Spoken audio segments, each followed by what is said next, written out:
We are the fourth. We are Ohio.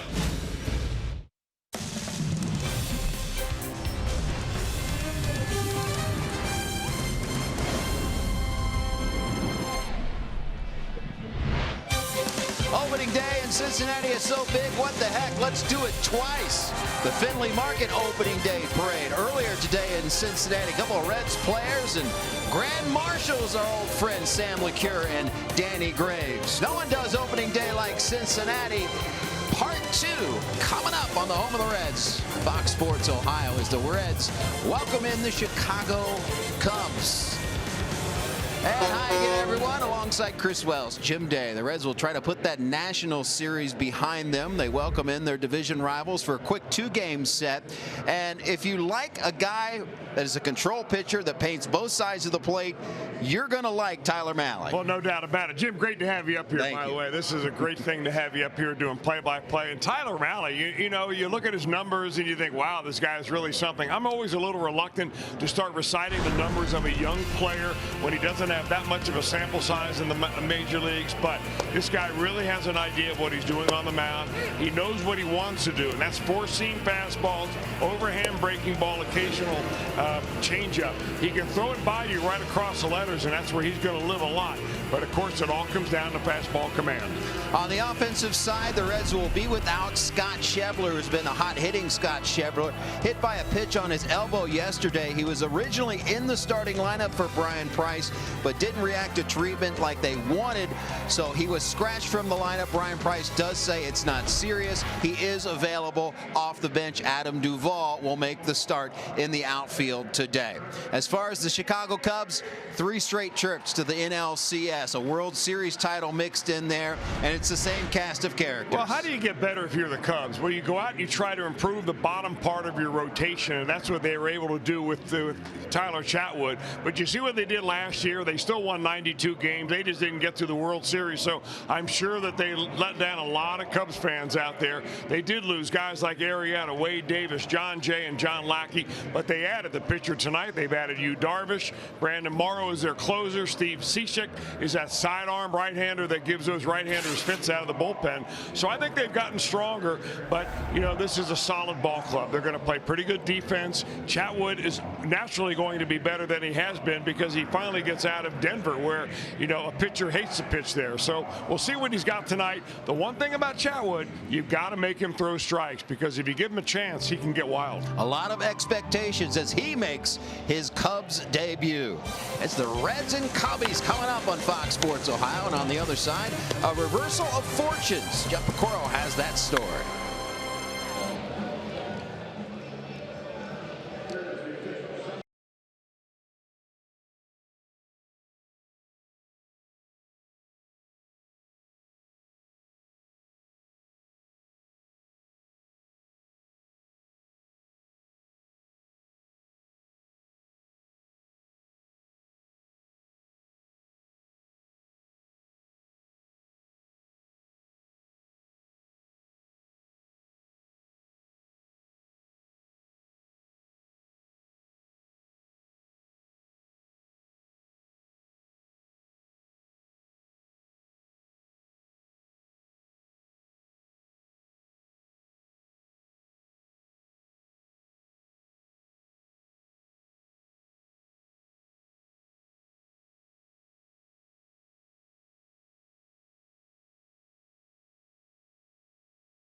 Chevy dealers. And by Skyline Chili. Feeling good? It's Skyline time. Well, it's going to be a chilly game, but at least we're dry. Plenty of clouds around. You may see a few peaks of sunshine during game time, but temperatures start off in the lower 40s. By the 7th inning, we should be topping out somewhere around 43, 44 degrees, and then slowly falling through the 40s by the end of the game. Mostly cloudy skies, but again, no rain, no snow for game time. Let's go Reds. Well, let's go Reds. You know, in the offseason, the Reds wanted to get a veteran presence for their bench, and they got a couple of them. Goslin and this guy, Cliff Pennington. He's making his first start of the season, and he's hitting second in the order. Said one at bat this year. It was a pinch hit single versus Washington, so he gets the start for Jose Peraza, who gets the day off after starting the season 0-12. Well, as you heard Jim Day say a little earlier, it has been a reversal of fortunes for the Reds and the Cubs. What do we mean by that? Well, let's start back in 2010. From 10-14, the Reds absolutely own this head-to-head matchup. They won 60 of 88 games. That's a 68% clip. But since 2015, it's flipped the switch, if you will. Chicago winners of 40 of 58 games. That's a 69% win percentage. So the tables have turned as the Cubs have won 2 straight division titles. The Reds hope to follow in that. So coming up, it's the start of division play. The Reds and the Cubs. Jim Day and Chris Welch coming up next.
League Central last year, another trip to the NLCS, and Joe Madden has another stacked lineup that he'll run out there in 2018, and here's how he'll line them up. Brought to you by Nissan. Former UC Bearcat Ian Happ will lead it off. Chris Bryant in the 2 spot. Anthony Rizzo, Wilson Contreras, Kyle Schwarber 3, 4, and 5. Addison Russell will play shortstop. Jason Hayward in right. Javier Baez is the second baseman. Tyler Chatwood will be doing the pitching, and he will hit 9th.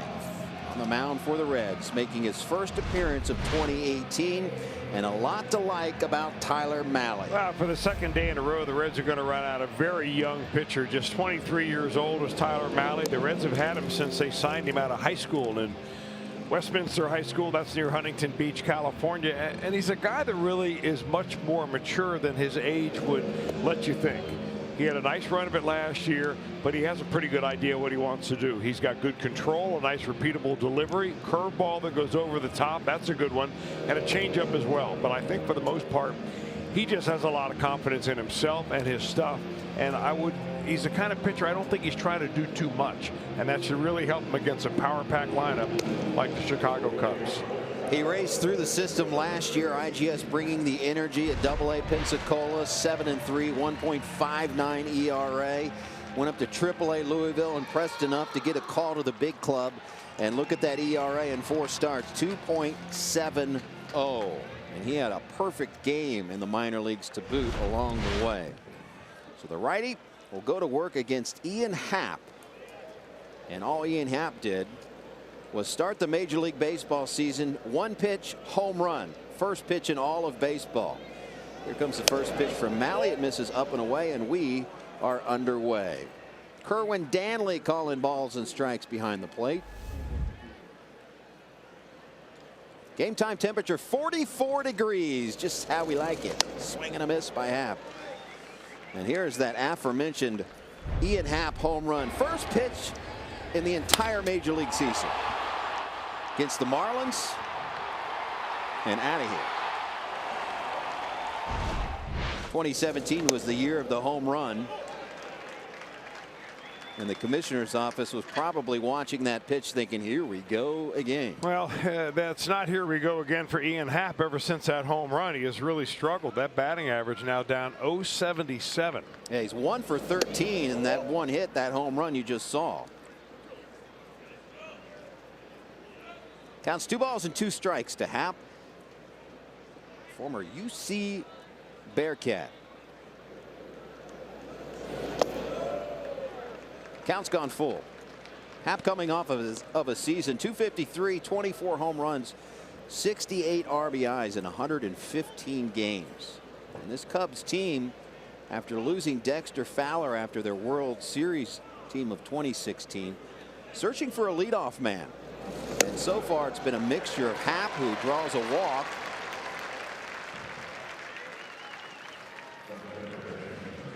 Almora Jr. is the other guy that is led off.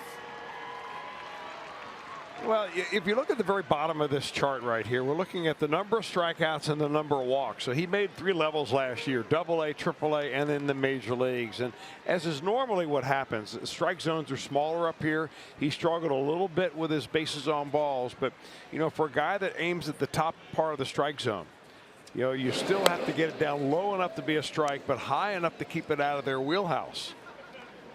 Reds have struggled out of the gate in each of their 3 games here in 2018. They gave up 2 runs to the Nationals on opening day, a run to the Nationals on opening day, 3 runs in game 2, and 2 runs yesterday. And the first batter has reached in 14 of 28 innings against Reds pitchers. That is most in the National League early on here in 2018. Chris Bryant off to a hot start. In 4 games, 389 batting average, a home run, 4 RBIs.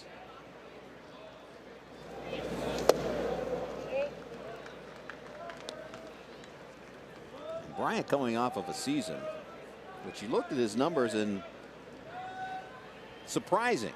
He hit almost 300 at 295, but 29 home runs, 73 RBIs, 151 games. That World Series season of 2016, though, incredible season. Here's a drive into right center field, and Hamilton over, calls off Winker, out number 1. Here's your Reds defensively, brought to you by Ford. In the outfield, we mentioned Schebler was scratched from the original starting lineup, so Duvall's in left, Hamilton in center, Jesse Winker in right field.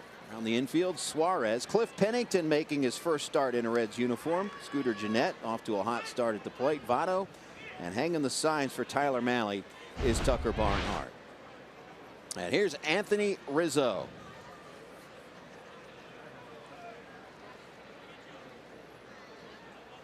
Rizzo off to a slow start. 3 for 20 in the 4 games in South Florida.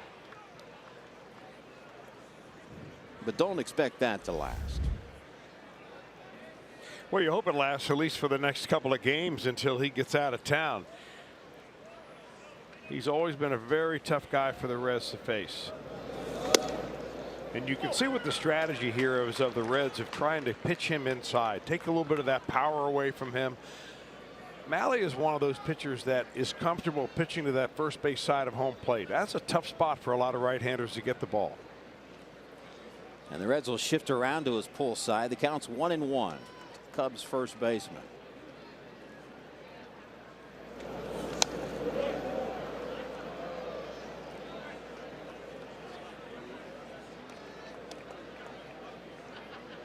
That's a typical shift. You're going to see that on a lot of left-handers, you know, and Rizzo's not the kind of guy, at least not at this point in the season, where he's going to just kind of dribble the ball down here and take a base hit. You know, against a young right-hander that throws primarily fastballs, he wants to take his chances and let it rip. 109 RBIs a year ago, Anthony Rizzo. 32 bombs and a .392 on base percentage. Here comes the 1-2 from Mahle, and it's way inside, and it hits him.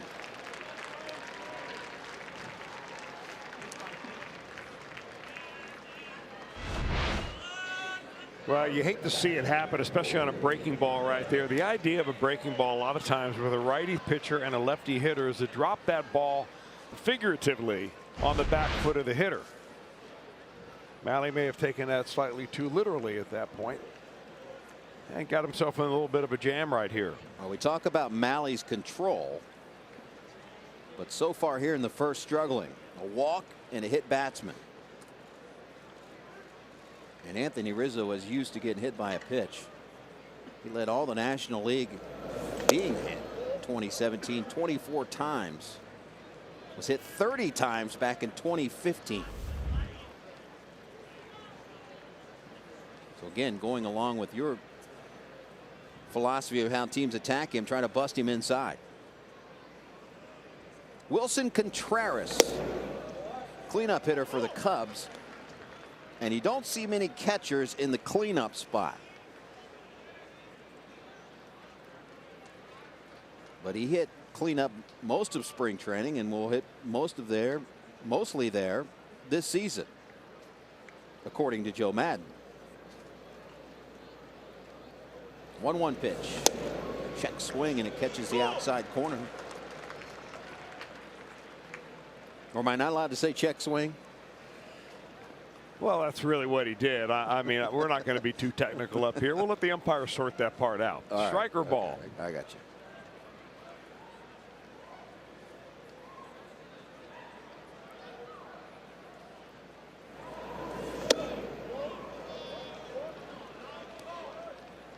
Two and two the count. Mahle last year in those 4 starts walked 11 batters in 20 innings. That is uncharacteristic of Mahle if you look at his numbers in the minor leagues. And trying to get out of a jam here early. Swing and a miss. Down goes Contreras. A big out for Mahle.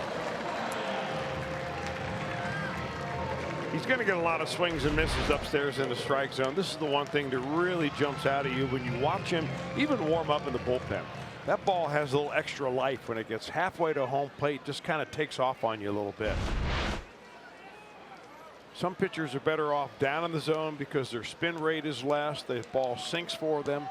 Mahle, on the other hand, has a lot of backspin on the ball, and that makes his ball straight. It doesn't sink very much, and he's more effective up in the zone. Now the pride of Middletown, Kyle Schwarber, with 2 outs and 2 aboard. Schwarber off to a 5 for 15 start to the season. Already has 2 home runs, including a towering one into the upper deck, Marlins Park.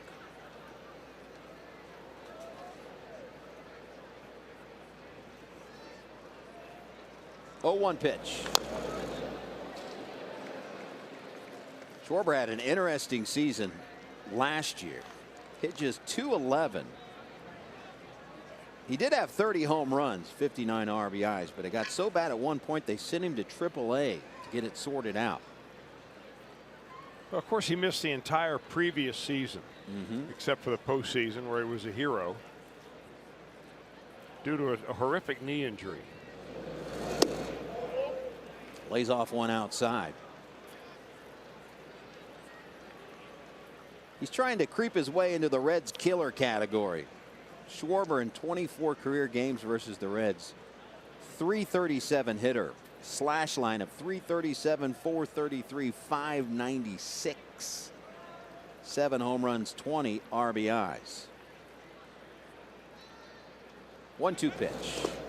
Blocked by Barnhart. And if you're seeing Schwarber for the first time this year, you're thinking, well, is this the same guy? I mean, after all, wasn't he a little stockier last year and the year before that? And the answer to that is yes.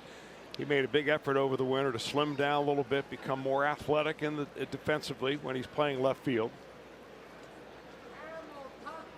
But the power is still there. There's no doubt about that. 2 balls, 2 strikes, 2 outs, 2 aboard. The count holds at 2-2. 24 games career versus the Reds, .337, but here GABP numbers a little less, .283 in 13 games, 3 home runs, 8 RBIs.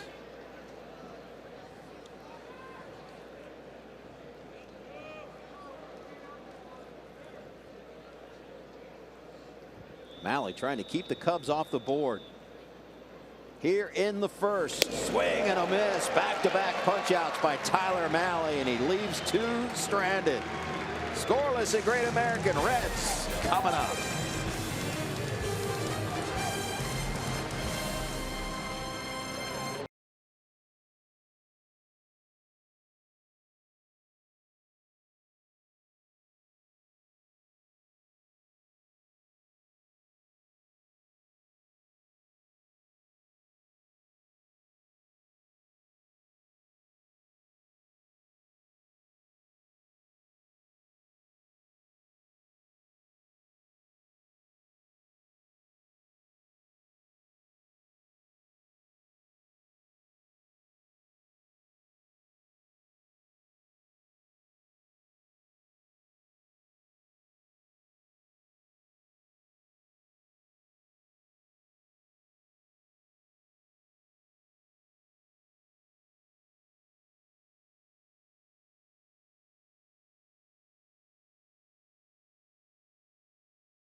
First time in 2018.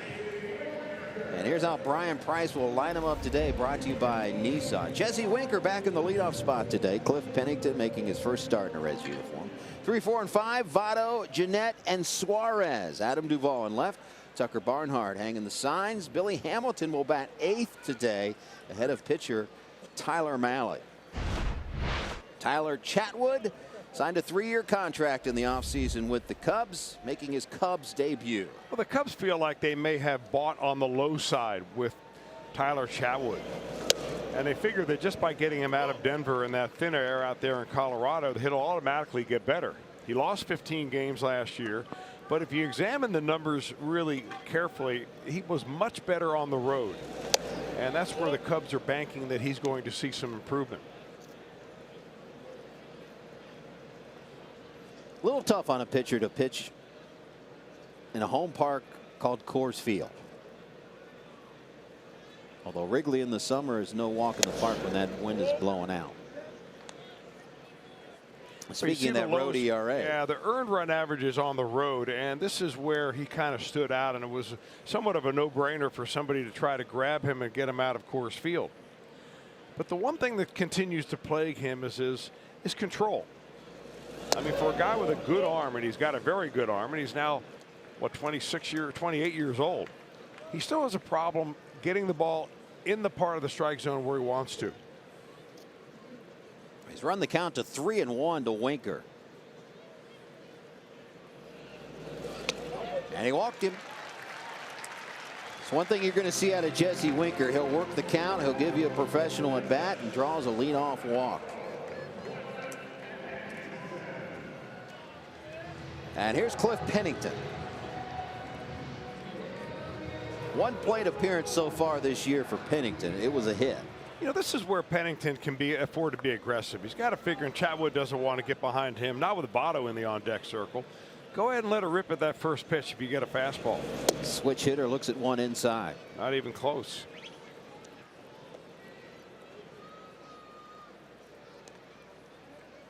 Pennington in 87 games last year with the Los Angeles Angels of Anaheim. A .253 hitter, 3 home runs, 21 RBIs.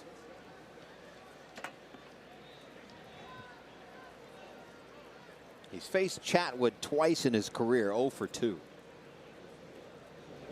And Chatwood has fallen behind 2-0 to Pennington. Tyler Chatwood, 28 years of age. Born in California, resides in Scottsdale. 40-46 career record and 130 major league appearances.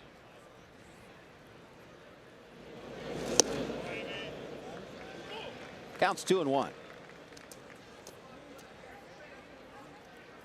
Pennington, a non-roster invitee to big league camp for the Reds, made the club out of spring. And he's the only true shortstop as a backup to Jose Peraza. And Peraza off to a slow start. But Brian Price likes to give his bench, like most managers, well, I think bench guys a chance to play. As what he gives you in the field, he's a veteran. He's a veteran presence, and sometimes you need that. Well, when your team's going through a tough spot, you got to have some guys who've been around a little bit, or else everybody will start to doubt themselves. Pennington questioning that call by Kerwin Danley. It looked downstairs. You be the judge. Pitch number 5 on your screen.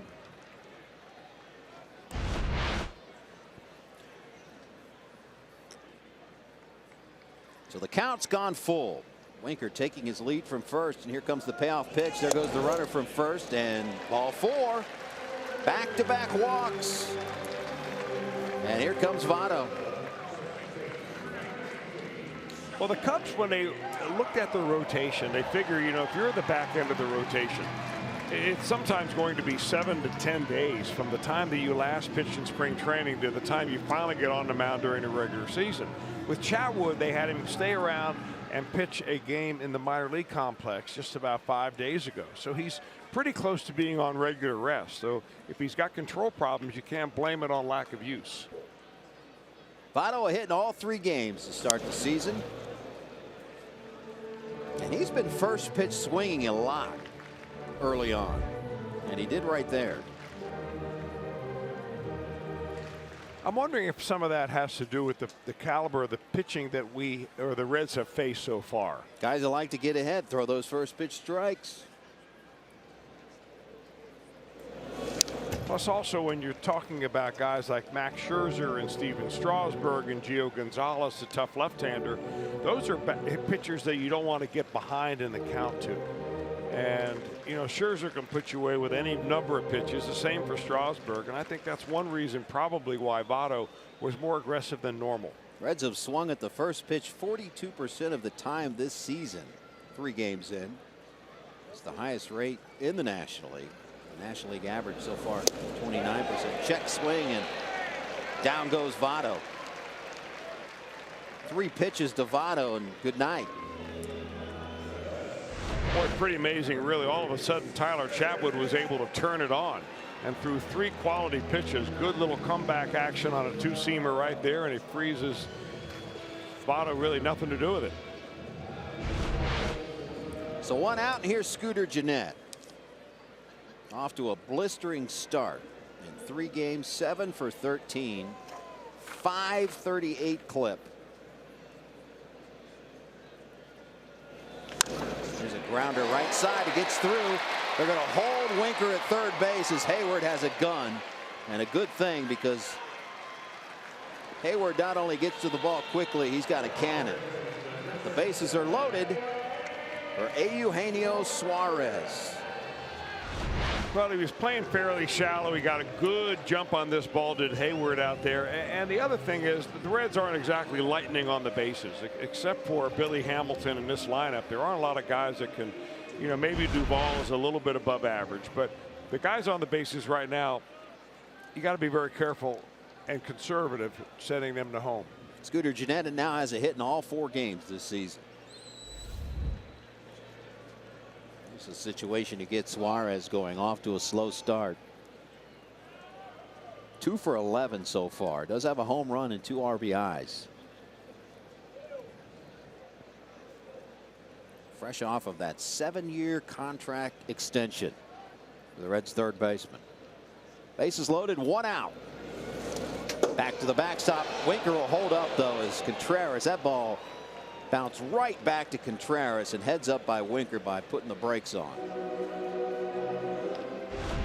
Well, you talk about getting a big break right here. The Cubs just got one handed right to them. That whole area behind home plate is almost all pad. But to hit the one spot where it's going to be able to ricochet straight and right back to the catcher. He's got a horseshoe in his pocket. Got something.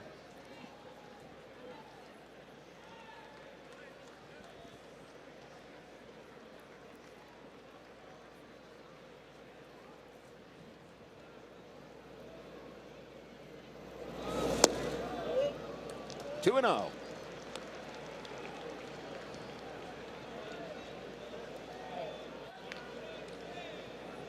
Winker at third, Pennington at second, Gennett at first. Just looking for a big inning. 2-0 pitch fouled back.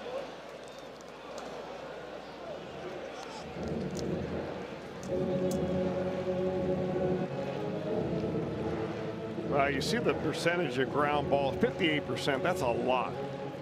That is one of the more prolific ground ball pitchers in the league. 23 ground ball double plays. You're always looking for that when you have a sinker ball pitcher out there, a guy that could roll up and get 2.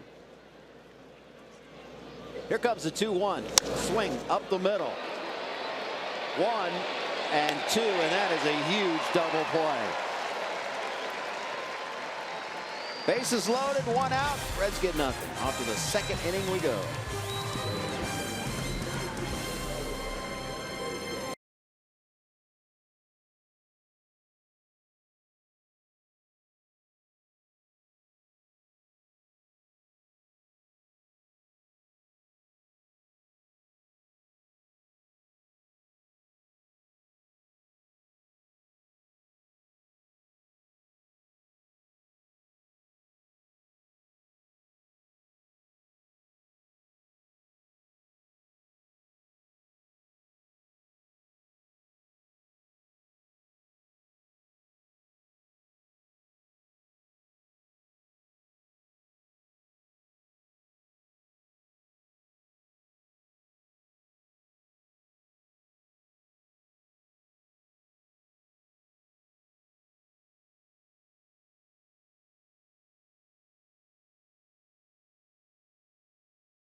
LeCure, your grand marshals in 2018, brave him the cold, and now Mr. Sam LeCure braving Chris Welsh and myself in the booth. How was it today?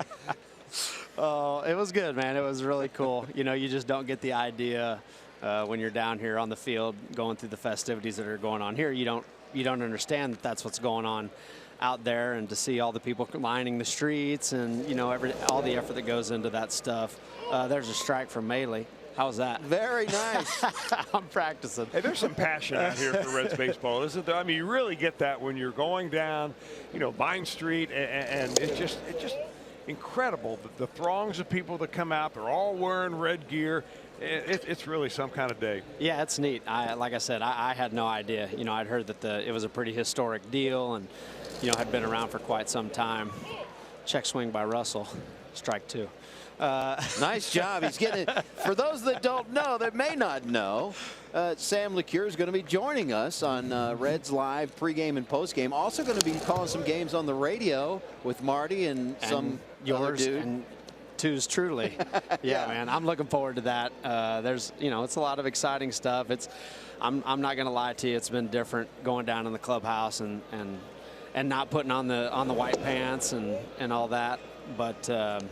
To think that I might have to ask a question of a guy about a performance that wasn't so great or whatever. Yeah, you remember those days when I used to stick a mic in front Jim, of your face. You had that microphone right front and center, and I knew that day that I had not done my job. So, no, it's exciting. I'm looking forward to being around the game. You know, I mean, it's when I walked through the doors and saw the stands and everything going on, it was, you know, just a rush of memories coming back through. So it was really neat. I'm excited to be a part of it. I think that, you know, this team's got some excitement around it. I think the offense is really good. I won't go, you know, too far into that just yet. Don't want to ruin all my material, but, you know, well, you don't want to give the material to Chris Welsh either. Yeah, that's true. That's true. I know a good line when I steal one, Sam. Don't worry.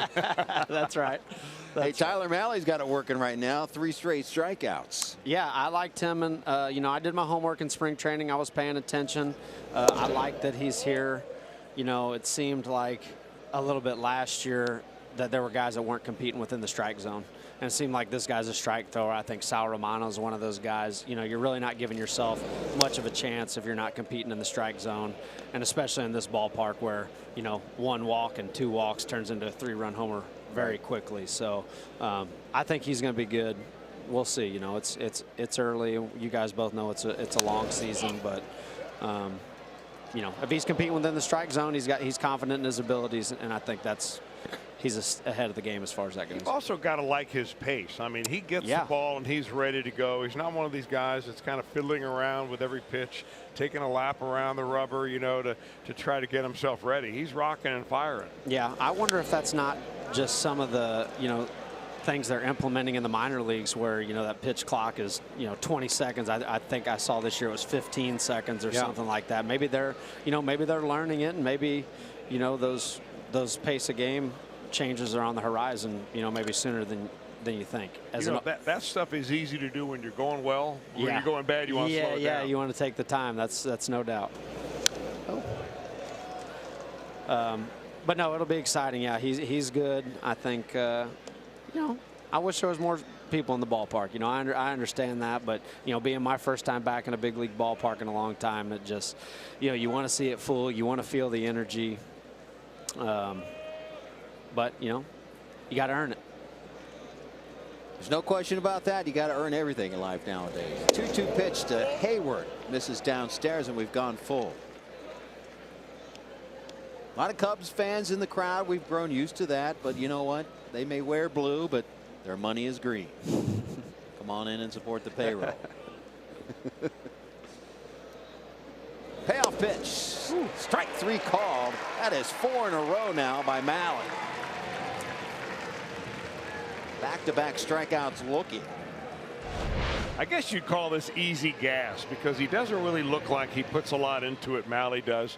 He's got a little move in his delivery, Sam, we got to talk about a little bit, where he kind of straightens his left leg out, keeps himself back over the rubber, and boy, that fastball really explodes on the hitter. Yeah, it looks like that kind of Clayton Kershaw where well, not exactly like him, but he gets it up, he gets it down and straightens it out as kind of a, you know, a balancing mechanism, and then starts to accelerate down the mound. This is the first time I've seen him throw live, that's for sure. And everybody has to have something, kind of a key to them to get that delivery, solid for you.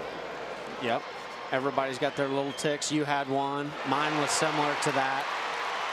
Winker can't get the ball in right field. On his way to third base is Baez, and he'll be in there standing. Winker dove after it, came up empty. Well, you got to figure that Javier Baez is going to be swinging coming out of the on-deck circle. This guy has never seen a fastball he doesn't like, and he just kind of slices this ball when it gets down the line. It looks like one of Jim Day's drives. It just keeps cutting and cutting and cutting. Keeps slicing away from him. No, one of my drives would have ended up in the Handlebar restaurant up here. Well, that's a tough play. I mean, if he's a right-handed right fielder, that ball's a little bit easier for him to play off of his left side, but slicing away from him, having to reach across his body, that's tough. The good news is you're in the National League. You have the pitcher coming up next. That's true. Always nice to start the inning with the pitcher, Chris. I mean, you want to get that 8th guy out, or so you can lead off with the pitcher the next inning, so you feel like you've got that first out coming right away. Because isn't it crazy how much harder it is to score when you got nobody on base and one out? Spoken like a true reliever. You're right. I remember Jim Shaw said that, and Tyler Malley takes care of business with a runner at third base. Can you stick around? I can. All right. We're hanging out with Sam LeCure, our colleague, Sam LeCure. Oh, boy.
Gio Gonzalez, and now Chatwood and Lester for the Cubs.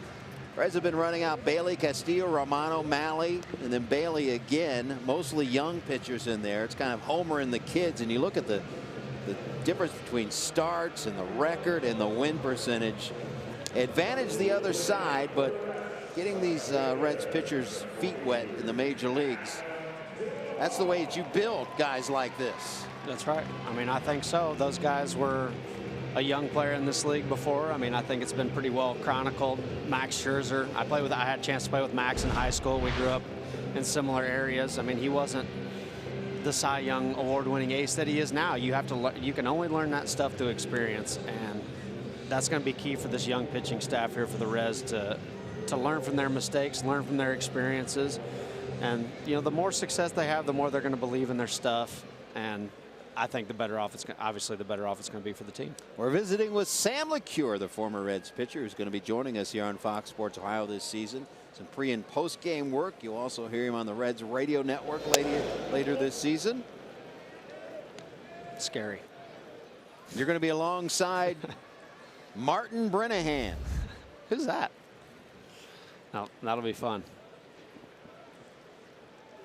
sure there's a lot to learn there. 40-some years worth. Well, you just got to, the biggest thing I learned is just let it bounce right off of you. There's going to be verbal abuse coming your way, and you just kind of let it, got to have Teflon on, man. That just seems to be part of baseball, the old, yeah. the old tough love. Counts 1-1 to Adam Duvall.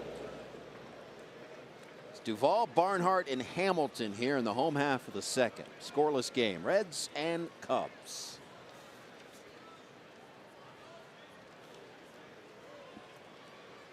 So 44-degree game time temperature. How are you pitching in the cold? Here is a Get up. Fly ball left field. Oh, man, that is. It's a little different judging it up here, isn't it? I had a pretty good idea when it left my hand and they hit it that it was gone. It's a little bit different from up here. How was I pitching in the cold? I always felt that was a pitcher's advantage. You know, you hear hitters talking about, oh, when it warms up, you know, they protect their hands a little bit. I thought it was advantage. You know, it may have been a little bit tougher to get loose, but also once you're loose, you're the only guy that's moving around in the field like that every time out. So you got a chance to stay a little bit warmer. Here's Tucker Barnhart. Looks at a first pitch strike. Tucker had a really hot spring, but off to a slow start here in the regular season, just 1 for 7. Shoots it the other way, and that's a base hit. Make that 2 for 8. Tucker Barnhart, a 1-out single. It just seems that when Tucker Barnhart started to do that move, hit that ball like that to left field, not try to overpower the baseball, all of a sudden he became a much better offensive player. Yeah, he, man, I know he works hard at it, and, you know, learning it from both sides of the plate, that's got to be tough. Handling a pitching staff, handling the scouting report. I mean, those guys are so underappreciated. It's amazing, and Tucker really does a great job there. He's worked really hard and has turned himself into, you know, obviously a Gold Glover. We all know that and see that, but you know, you get around a guy like that move right there looks an awful lot like a Joey Votto move. You know, just sucking your hands inside that ball, and he's making players around him better. That's awesome. 2-0 to Billy Hamilton. Hamilton batting 8th today. He was in the 9th spot on opening day, which raised a lot of eyebrows, and hit leadoff yesterday.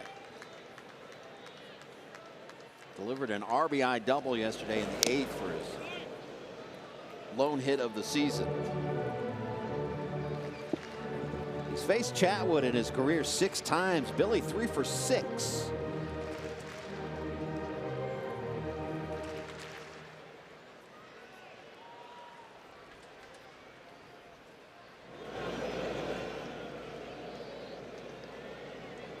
One pitch, way inside.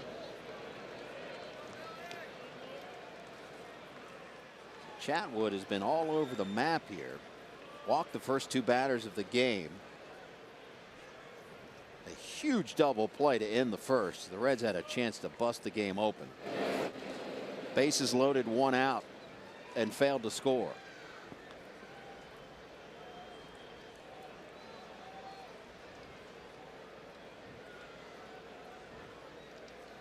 Bryant playing on the edge of the grass at third per usual when Billy Hamilton's at the plate. 3-1 pitch, and he walked him. Third walk in an inning and a third. Tyler Chatwood. Get a bunt down, man.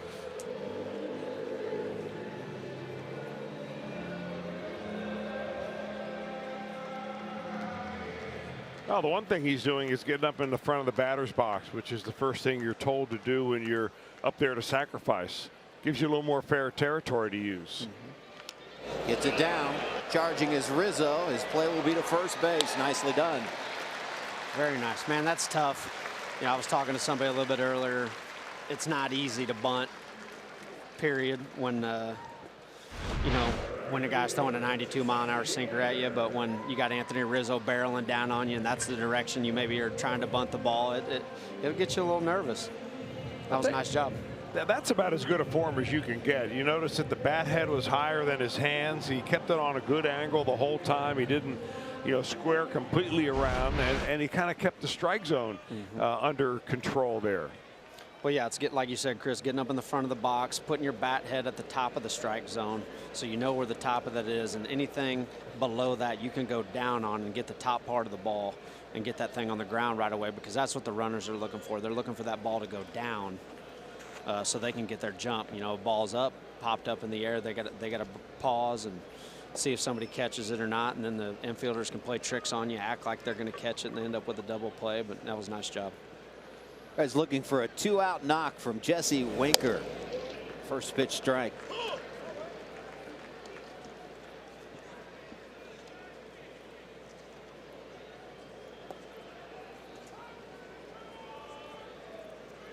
Barnhart at third, Hamilton at second.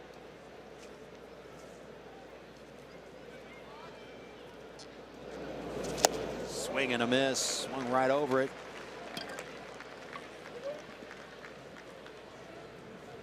Pretty good guy under fire last year. 151 opponent batting average with runners in scoring position and 2 outs. Third lowest in the National League. And he's ahead on Winker. 0-2, swing and a miss, and again Chatwood for the second straight inning strands 2. Sam, we're looking forward to working with you, my friend. I appreciate it, man. It was nice getting up here to catch up with you guys. I'm sure I can learn a lot from you. I appreciate it. It's going to be fun this year. Let's win some games. Absolutely. We're all for that. Yeah. Sam LeCure, we look forward to him in 2018. Off to the third we go.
Anthony Rizzo is up this inning. And we all remember the horrible tragedy at Marjorie Stoneman Douglas High School in Parkland, Florida on February 14th. It was a huge weekend as the Cubs played there. That was Anthony Rizzo's high school. Second inning, he hit that big home run for the Cubs, but it really touched it. It was his high school. His football coach still there, athletic director. A lot of the teachers that he had were there at the school. The Cubs and the Marlins wore that patch, the MSD patch that had 17 stars on it for the 17 people who lost their life there. And then they also, on the Friday, 4 of the people that were affected throughout the opening pitch. Rizzo, one of the 4 players, along with 3 Marlins, that caught that opening pitch. I talked to him today about it. He said it was so emotional, Jim and Chris. He said it was, all I could do to get back. He left spring training to go back, and just a tough weekend for him. But he's done so much for that high school in Parkland, Florida, and we all remember that tragedy. And it was really, he said, an emotional roller coaster for him. No doubt, an emotional roller coaster all across the country. 2007 graduate of Stoneman Douglas High School, Anthony Rizzo. And as you said, he left spring training after that mass shooting tragedy and gave a very impassioned and emotional speech. And that tragedy still making news. Those youngsters in that high school speaking out. Strike 3 call, and I tell you what, Mally's got it going on. Well, he's got it going on, and he's making it look nice and easy out there. He's keeping his body under control. He's just kind of staying within himself. And this is the one thing you really like about Mally, is that he pitches like he's been around for 10 years in the major leagues. You'd never know he's only 23 years old. Sam LeCure, we should have had him stick around. That was a little front door fastball action. That was one of Sam's special pitches there. You know it. Here's Bryant. Flied out to right his first time up. So Mally's got 6 punch outs here through 2 1/3 innings.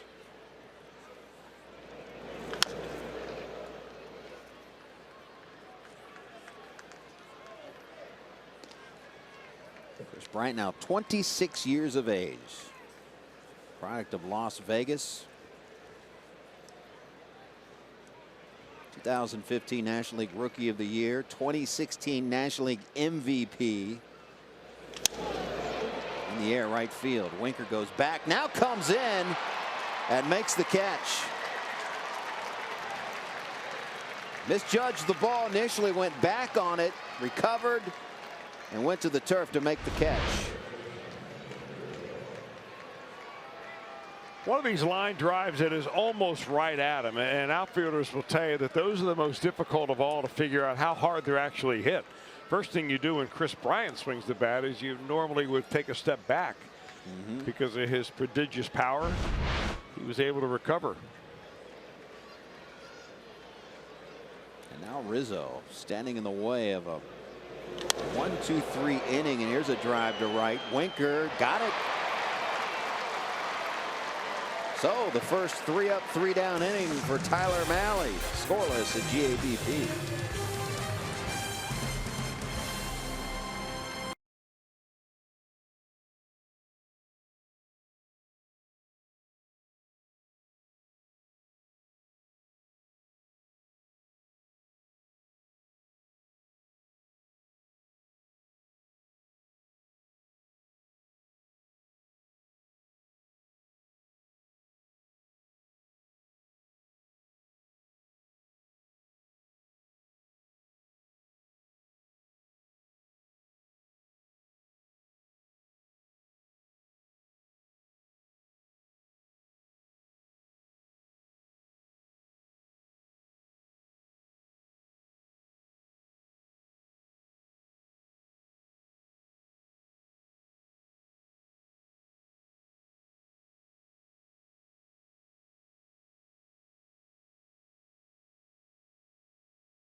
We've got Bryant, Russell, Baez, and Rizzo.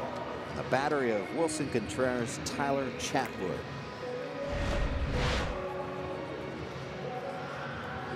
Nice lid. It's a blanket kind of day and a hat kind of day at Great American Ballpark. And a late afternoon start. Opening day part 2, if you will. First of 2 with the Cubs.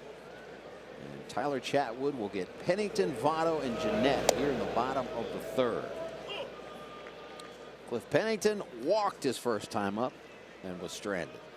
Joe Luckup tells me we've got a first in Major League history here today, where both pitchers, Chris Welsh, are named Tyler.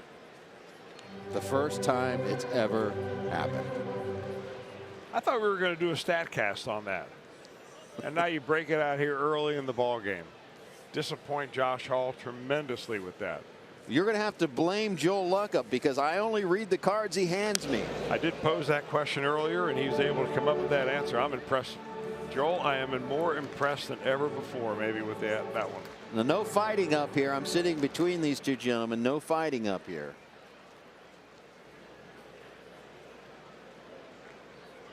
Don't hand it to me, and if you don't want it on the air. Someone found that out the hard way. Read things I probably shouldn't read on the air. We won't go back in time for those specifics. 1-2 pitch to Pennington. And the count holds at 1-2.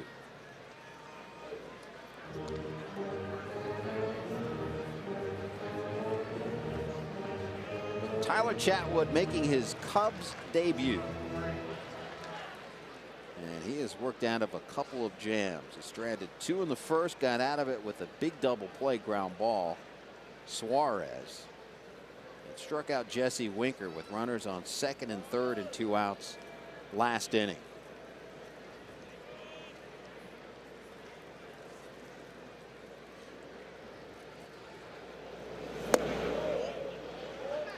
Two and 2.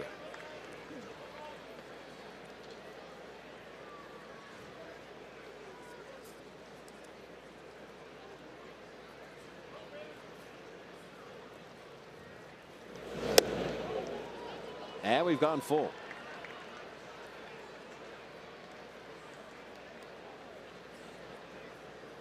Chatwood 25 starts, 8 relief outings last year for the Rockies. Ground ball right at Baez. 1 out.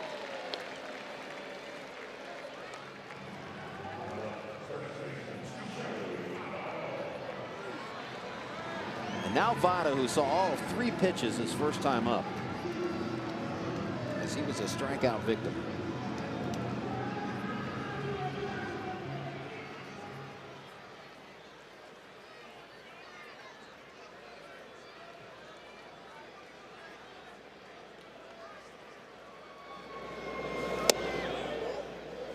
Well, the Cubs, of course, had their advanced scout in town over the weekend when the Reds hosted the Nationals, and there's no question that he advised the Cubs, like everybody else in this division has been doing for years, to try to get that ball in on Votto.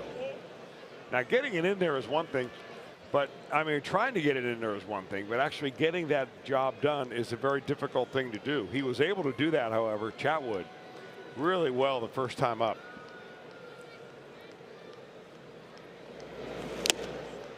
Well, at some point, if you're a scout, particularly for the Cubs, when you look at Joey Votto's numbers in 56 games against Cubs pitching, 356. This is over the last 3 seasons.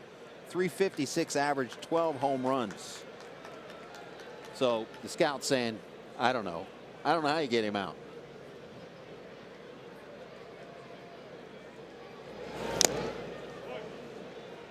You know, and Votto knows that. Over the years, you know, you take a look at Joey Votto, and he's so good at hitting the ball the other way. He can hit the ball out of the ballpark to center field. So you try to take his power away, and you continue to kind of pound him inside. And what he's been able to do in preparation is put that batting tee on a tee just about 4 inches off his chest, and he practices hitting that over and over again. Ground ball in short right field. It's Baez. Back-to-back grounders. And back-to-back outs. Watch every out-of-market regular season game live at home, in the office, or on the go with MLB.tv. Your subscription includes MLB At-Bat Premium, allowing you to watch live baseball on your favorite supported devices. Blackout and other restrictions apply. Visit MLB.tv for details. Scooter Gennett extended his hitting streak to 4 games.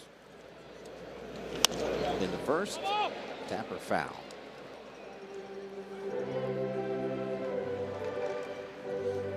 He's now faced Tyler Chatwood twice, 2 for 2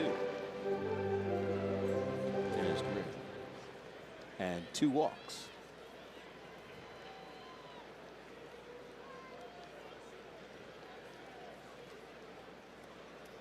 Chatwood bidding for his first clean inning. You know, you watch Tyler Chatwood pitch, and it's no wonder for me why he has a hard time commanding the fastball. He's got a lot of herky-jerky motion in his delivery. Now, a lot of that may be effective in throwing the hitter off a little bit, but you've got to find that good kind of combination of what works for you to deceive the hitter, but also what works for you as far as being able to throw the ball where you want to. Here's the delivery. It kind of is herky-jerky right from the very beginning, but especially when he gets the ball out of his glove. Takes it out early. Seems like he takes it out early, and he's going in a couple of different directions.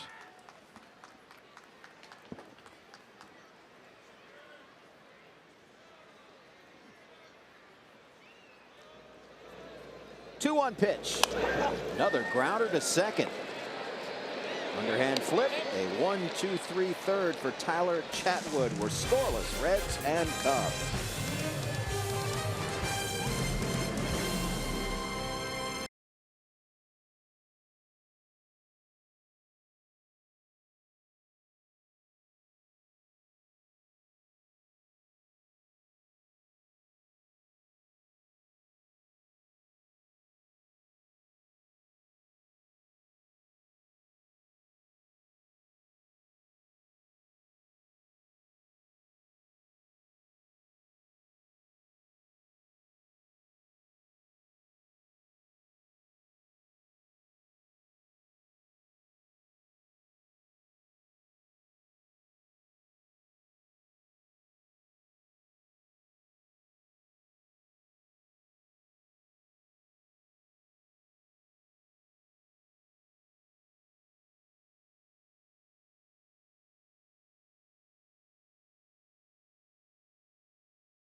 And he has been all over the corners all afternoon long. A lot of caught lookings. Painting it, if you will, like a young Picasso. Top of the fourth, he will get Contreras, Schwarber, and Russell here in a scoreless game. Ground ball. Suarez sets. One out. Take that. One pitch, one out.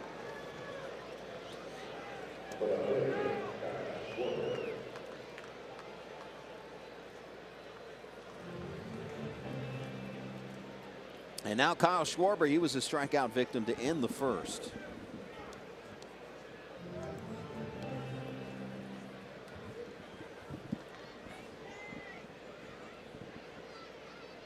And the Reds will shift to his pull side once again.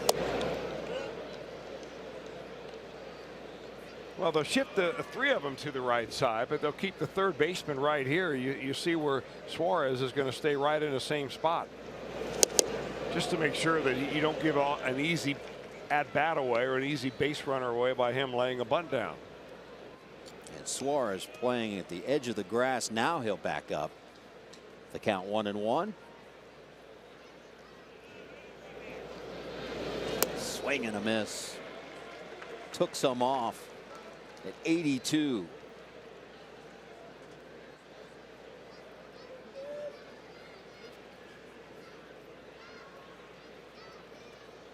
One-two pitch. Well, one of the things that Joe Madden has already made an observation about his team is that, we like to make more contact, is what he says. They by far lead the league in the number of times they've struck out so far in the 2018 season. Came into this ball game having struck out 47 times. The closest number 2 is the Cardinals with 35 team strikeouts. And they're on their way to padding that lead here with Mahle on the mound. Mahle walks Schwarber. Second walk of the afternoon. Saturday, April 14th. Be one of the first 20,000 fans through the gates and get a Tucker Barnhart Gold Glove bobblehead. Thanks to Coca-Cola. See your Reds and Cardinals April 12th through the 15th for as low as $12. Tickets, visit Reds.com. Addison Russell, 1 out, 1 aboard. Hard hit ball. Backhander Pennington on to second base. On to first. A beautiful double play. Big league stuff. Cliff Pennington.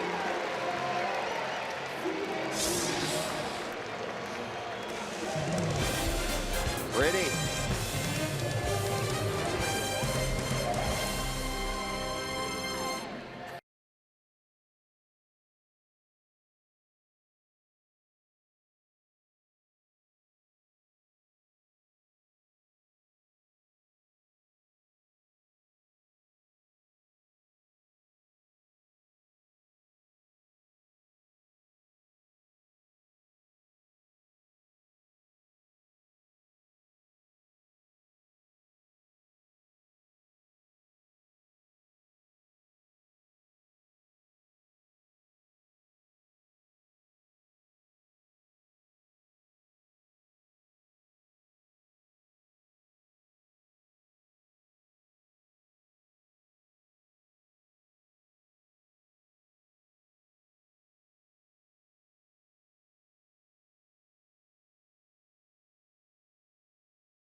OHIO continues, and the Reds wrap up this 2-game series against the Cubs. Reds Live starts at 6 o'clock right here on Fox Sports Ohio, or you can catch it streaming on Fox Sports Go. April in the OHIO is presented by Menards.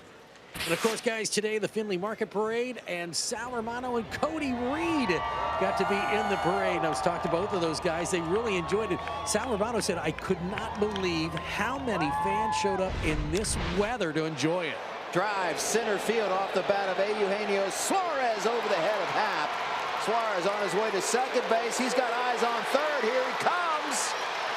Leadoff triple.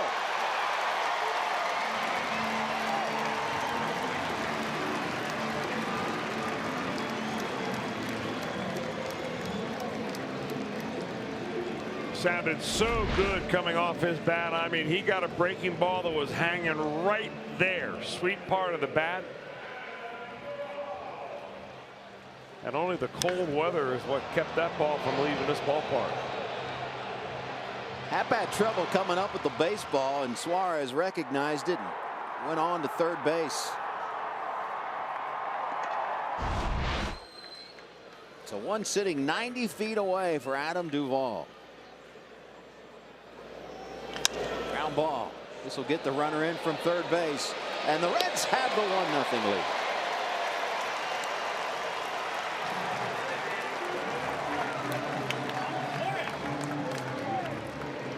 As RBI number 5 of the season for Adam Duvall. You got to get him in. You get a situation like that, and you want to be the first man in line with a runner at third and nobody out, because if you don't do that, then there's a guy coming up with 1 out. And next thing you know, you're down at the bottom of the order and you don't get that run across. The way the Mally's throwing the baseball, very important to get that run in. The Reds finally with a lead here in 2018. Let's hope they don't look back here. Stucker Barnhart with one out. Singled back in the second.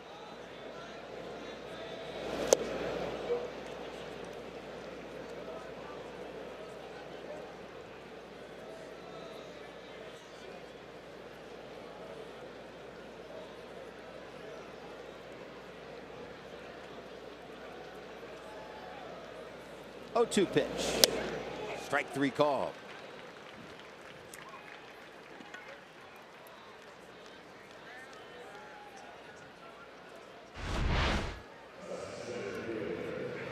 He's got a nice action on that fastball. Tyler Chatwood does. He throws a lot of two-seamers, and the way you tell that, of course, we showed you the number of ground balls that he gets. 58% ground balls last year. A lot of ground ball double plays. Hamilton lays down the bunt. Chatwood fields it. Got him. But the Reds get the lead. 1-0 heading to the 5th.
Together. And by your local Ford dealer. Ford, go further. Friendly Market opening day parade. One in which Chris Welsh has been in many times. And I've actually been in the same vehicle as you, but it didn't last very long. Redzilla even there. How big is it when Redzilla is there? I've even been in the same vehicle in the parade with Chris Welsh. It didn't last long because a man of the people, Chris Welsh, got out of that vehicle and walked the parade route. Got to get some exercise. Well, you were shaking hands, kissing babies.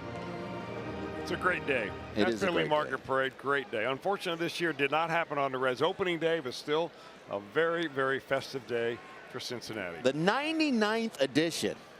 So next year it will be on opening day. The 100th anniversary of the parade. Tyler Mahle going to work against Jason Hayward. And Mahle has been very, very good so far. Trying to protect a 1-0 lead.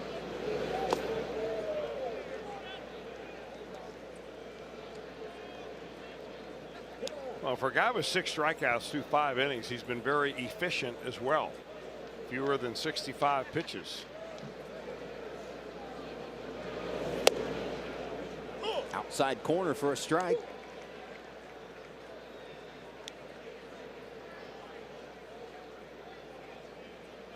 Mahle making his first career appearance versus the Cubs.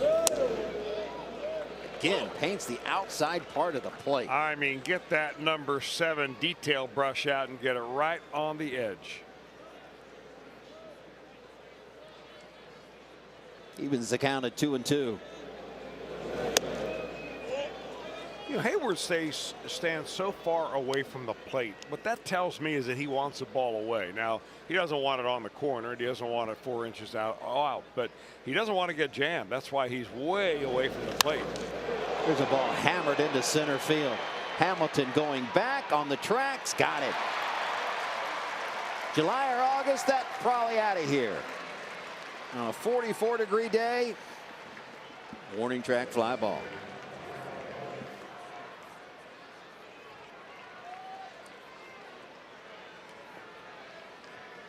And as you pitchers say, just a long out. Hang with him. Those crushing foul balls down the line. Just a long strike. Not a big deal. Here's Baez. And as you said, he never saw a first pitch fastball he didn't like. Swing and a miss.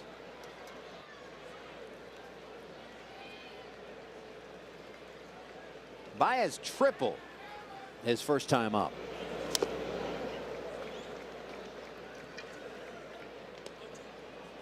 And a ball nearly caught in right field by Jesse Winker.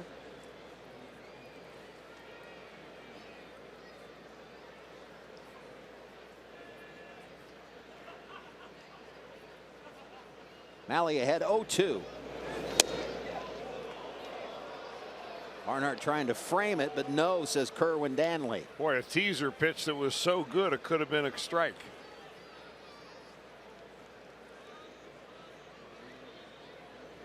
One-two pitch. Chopper. Votto got it, takes it himself, 2 outs. And now a quick message from Miami Valley Gaming. Get ready to get lucky.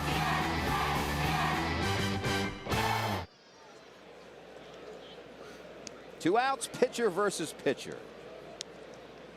Malley v. Chatwood. Tyler versus Tyler for the first time ever in Major League history. Votto, does he have room?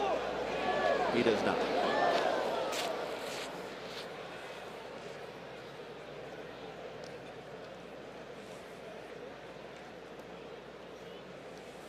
How's that heater working for you over there? That was a big league move by you, by the way, that you brought in your own heater.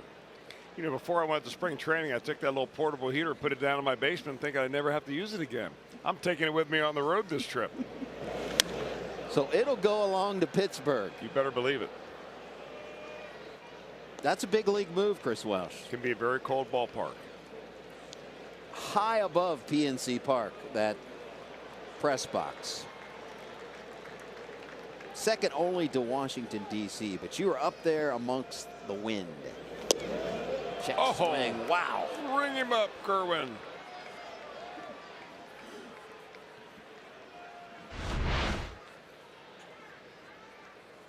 In the air, right side.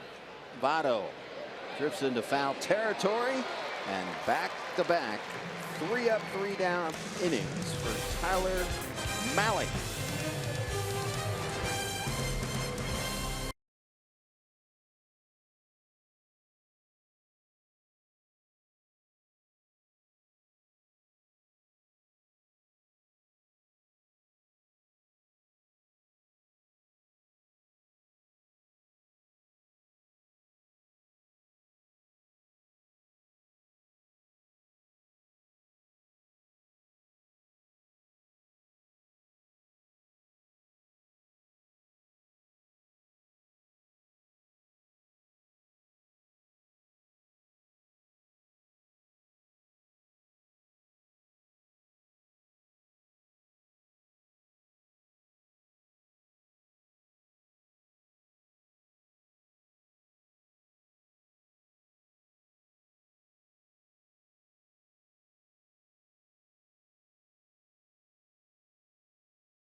31st, hits this home run, points to the crowd, and after he comes back, he gives a high five to Walter Superbubz Herbert, but he wasn't done. He gives him his bat and the shirt off of his back. At that time, Superbubz was suffering from stage 4 neuroblastoma. Unfortunately, he lost his battle with the dreaded disease on October 6th. That was a very touching moment for Joey Votto and all the fans that were present. So what did the Reds do? Well, the Reds invited the Herbert family in today for the Findlay Market Parade. We've seen the shots of the parade, but here's the Herbert family in memory of Superbubz. They were the honorary Grand Marshals. After all that they have been through over the last couple years with their son, Superbubz, it's so nice to see them with a smile on their face. It was one of the moments that we all remember from last season. Guys? Well, it was voted the top fan player interaction moment in all of Major League Baseball. It was our top moment of last year when we did our season ending show, and Joey Votto took it a step further. They had a memorial service for Superbubz after he unfortunately passed away, and Votto, in Votto fashion nowadays, as he's really come out of his shell as a person, flew from Toronto to Cincinnati to attend his memorial services. And they were going to set up a special, private service, or I guess private moment for Joey as Hayward makes the play on Malley. But Joey said no, and he stood in line with everyone else and paid his respects to Superbubz. And again, coming from Toronto on his own to do that. It was a terrific moment, and the memory of Superbubz will live on.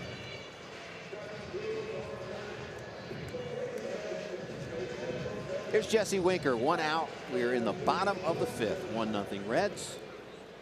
With Chris Welsh and Jeff Pecora, I'm Jim Day. Thanks for joining us. We're on the home of the Reds, the Fox Sports Ohio.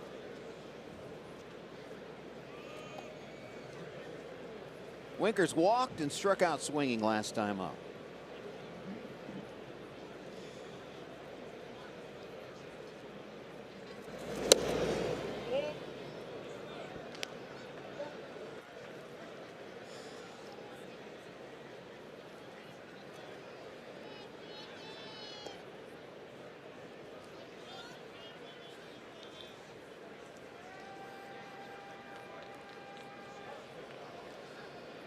Time called.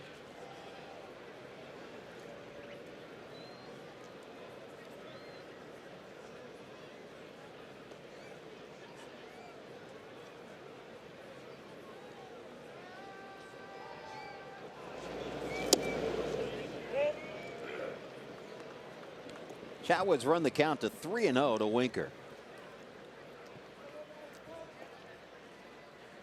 He's already walked 3, a pitch away from walking his 4th batter, and he does.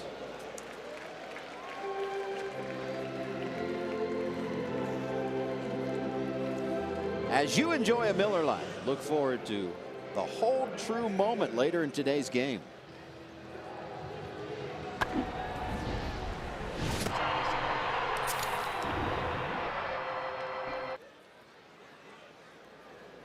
Cliff Pennington at the dish.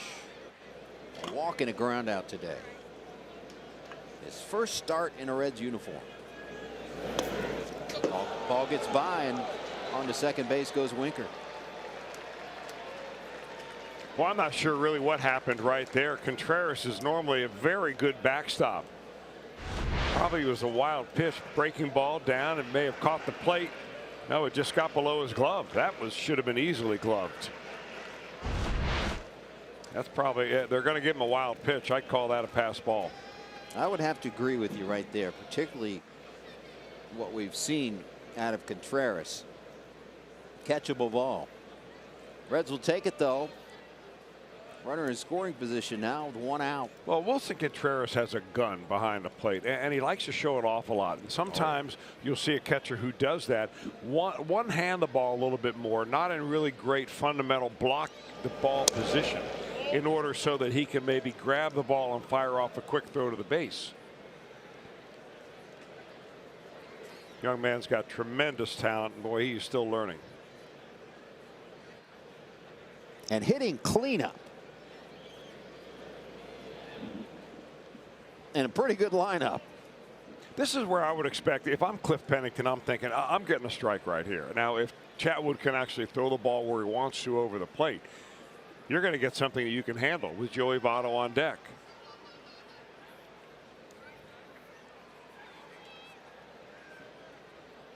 Two-0.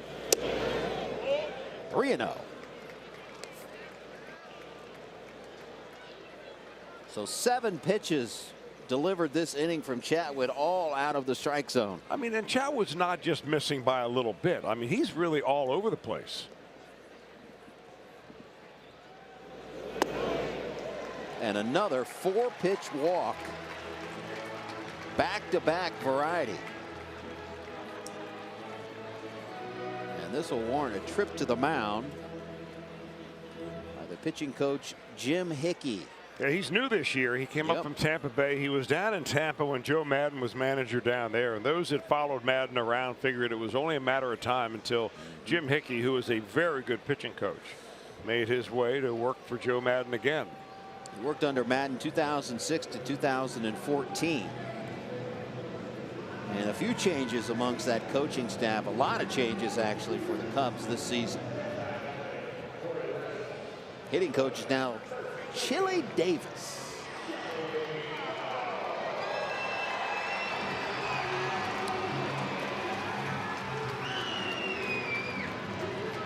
All right, big situation here for Joey Votto. 2 on, 1 out.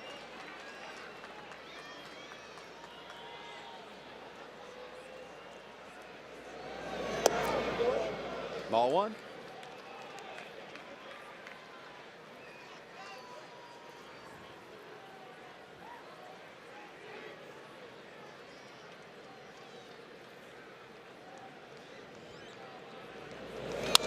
In the air, left field.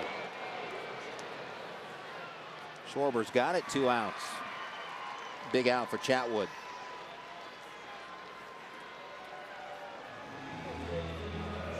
Well, he struck out Joey Votto in the first inning after he walked the first 2 batters to get the bottom of the first inning going. And he walks the first 2 batters here in the 5th, and then Votto a harmless fly ball to left.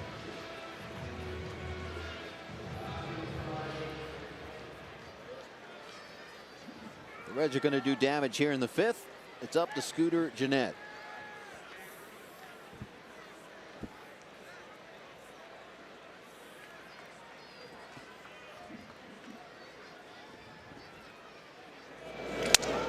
Broken bat grounder. Rizzo. Flip to Chatwood. The Reds strand 2 more. But they lead 1-0 as we head to the 6th.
Tyler Mahle has surrendered only 1 hit in 5 innings of work.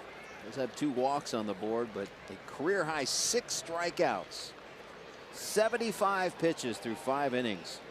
And he'll get the top of the order for the Cubs here in the 6th.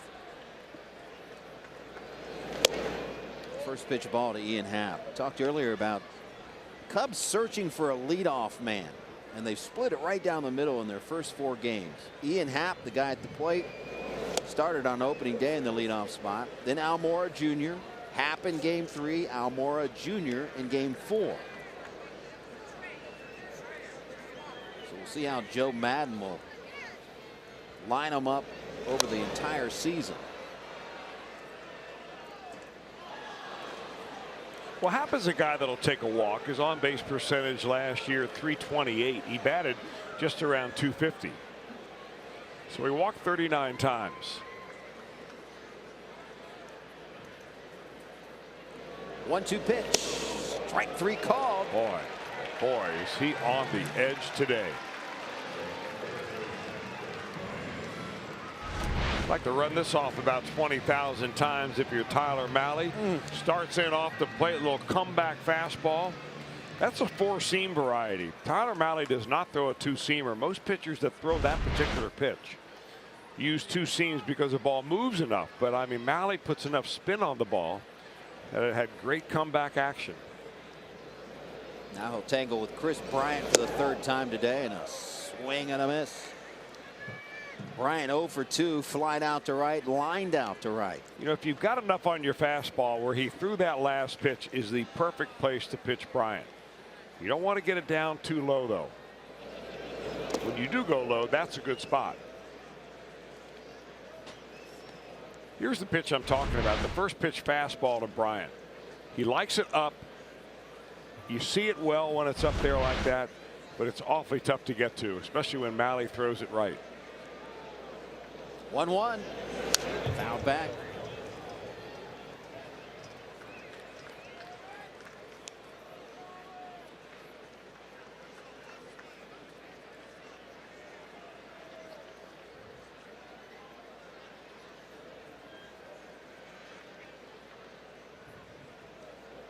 Here comes the 1-2.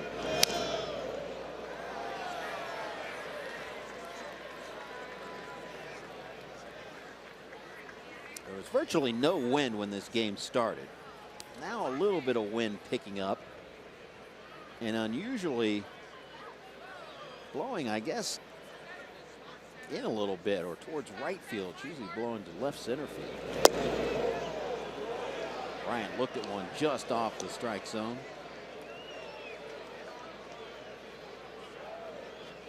Back-to-back changeups, a 2-2 count. Mahle probably now going back with the old number 1. Ground ball. Suarez gloves it. Got him. Bryant busting it down the line. Close play, but 2 outs. As part of the Ohio Lottery postgame concert series, chart-topping country singer Jake Owen will be performing a live concert from the field on Saturday, August 11th. Everyone with a ticket to a Reds game will have the chance to enjoy that show from one of country music's hottest acts. Purchase your tickets now at Reds.com.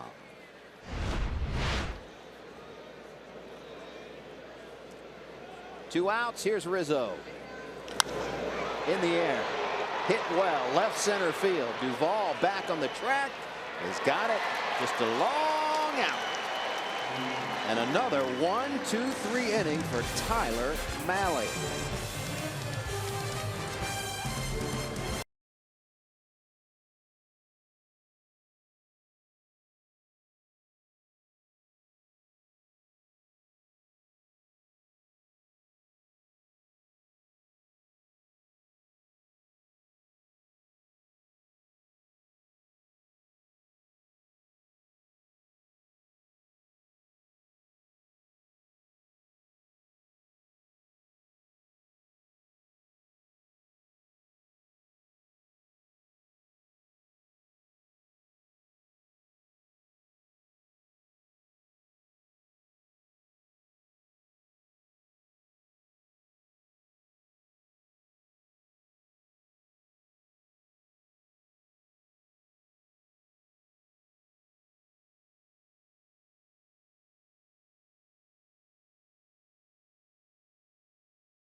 11 years ago, April 2nd, 2007.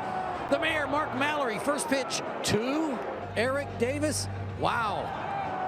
Wow. One of the great ceremonial first pitches in the history of baseball. Made national news, guys, and not for the great result, that's for sure. Wow. Oh, Didn't Mayor Mallory go on Letterman shortly after that and talk about that? Was like Pick said, that became a national story. He had a great sense of humor about that. You know what? What else can you do after that? I mean, I have to have a great sense of humor because you guys badger me constantly. So what else can you do? Well, you deserve it. Mark Mallory didn't deserve it. He only had one bad pitch. See, it's never ending. I mean, I try to defend myself, and I still put it on the tee. All right. You know, We love you, Jim. You know that. The only pitch to rival that was 50 Cent, or should I say 50 Cent. That was not a good one. I think that was in New York. That was pretty bad.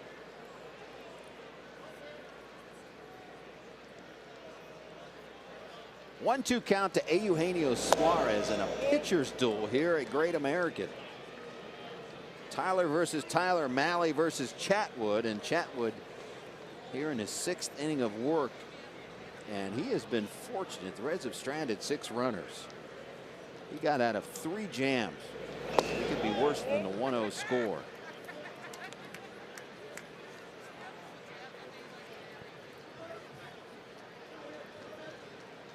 He's run the count full to Eugenio Suarez, who last time up tripled and scored on Duvall's RBI groundout, the only scoring of the game. Stays alive and fouls it back out of play.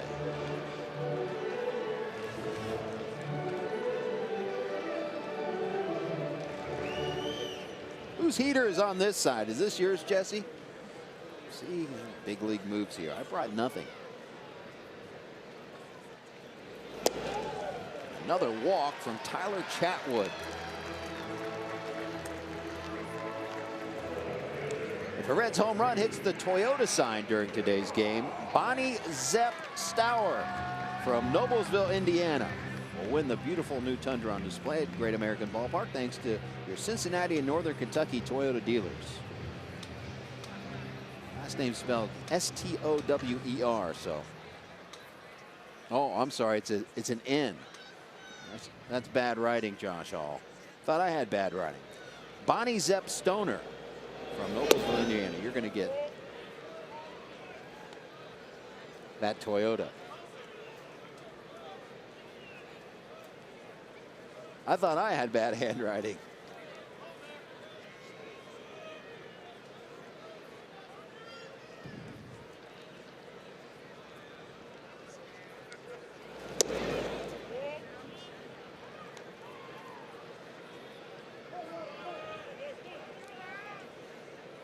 Adam Duvall, the only RBI of this game. And it's really amazing because the Reds have had plenty of opportunities here. 6 walks on the day that Chatwood has given up. There's only been 1 inning where he went through the Reds 1, 2, 3. In the air, right side. Rizzo. 1 out. You know, but you've probably heard the expression effectively wild, and I think that's probably where Tyler Chatwood is today. You know, he's just kind of crazy enough outside and inside the strike zone that you never really feel very comfortable. You're not really sure how he's trying to pitch you because he's not getting the ball where he wants to. But by being all over the place, his unpredictability is actually being effective. His pitch count at 81 as you look at the complete line. As he'll deal with Tucker Barnhart. Struck out looking his last time up, singled his first time up.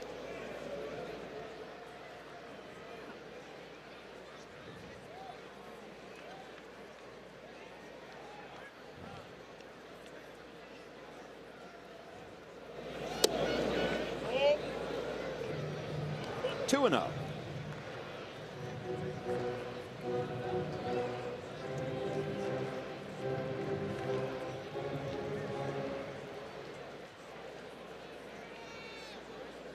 action in the Reds pen. It's righty Jared Hughes cranking it up.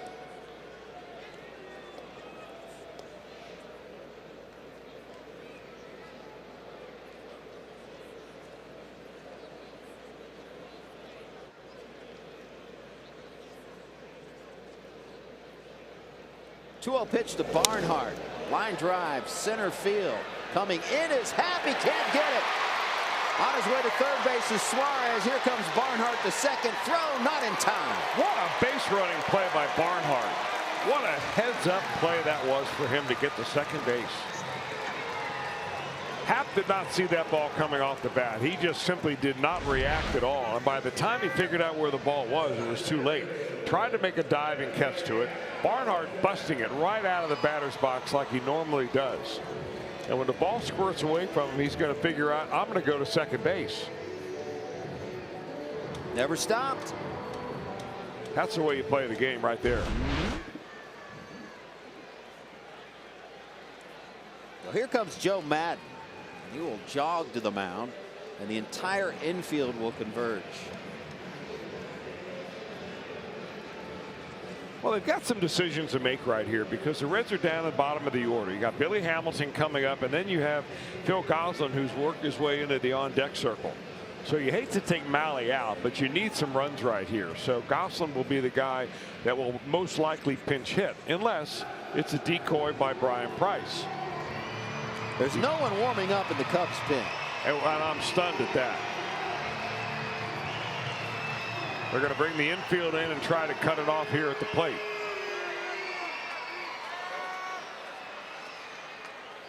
Second and third, one out. Billy Hamilton at the plate, infield playing in.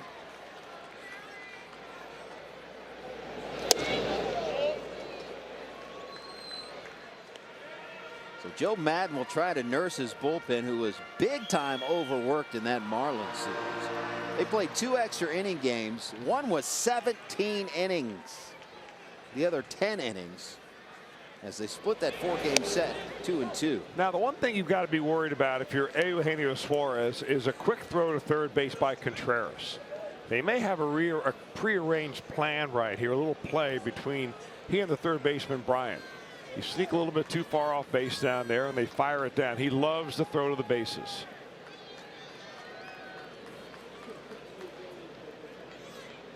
One pitch to Hamilton. Chopped foul at the plate.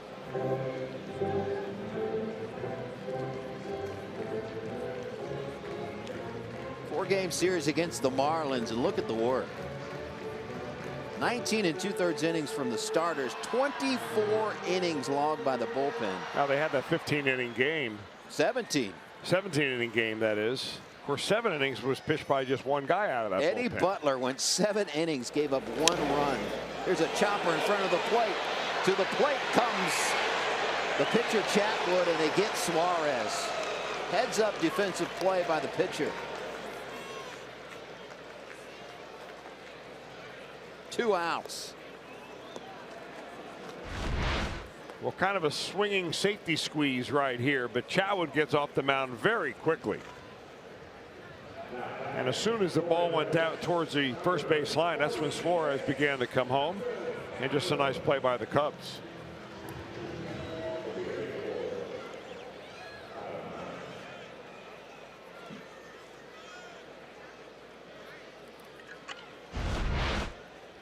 So now first and third, 2 outs. And here's the pinch hitter Phil Goslin, who will hit for Tyler Malley.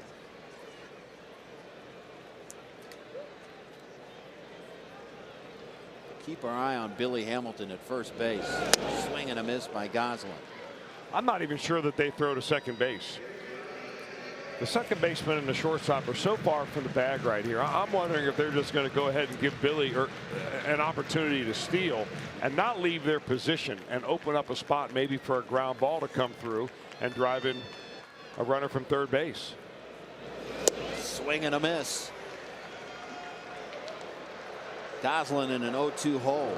Wilson Contreras has thrown out Billy Hamilton 6 times in 18 steal attempts.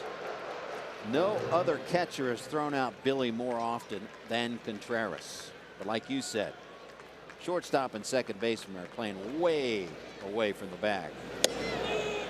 I'll tell you one thing about Tyler Chatwood. It seems like when you get his back right up against the wall, that's when he begins to deliver his best pitches.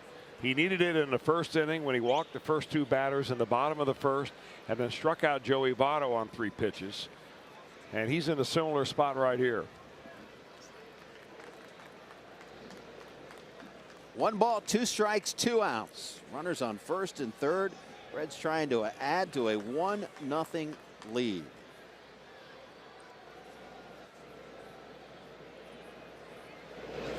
Swing and a miss, and again Chatwood dances around trouble. The Reds have stranded 8. Lead 1-0.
Retransmitted in any form, and the accounts and descriptions of this game may not be disseminated without the express written consent of the Cincinnati Reds.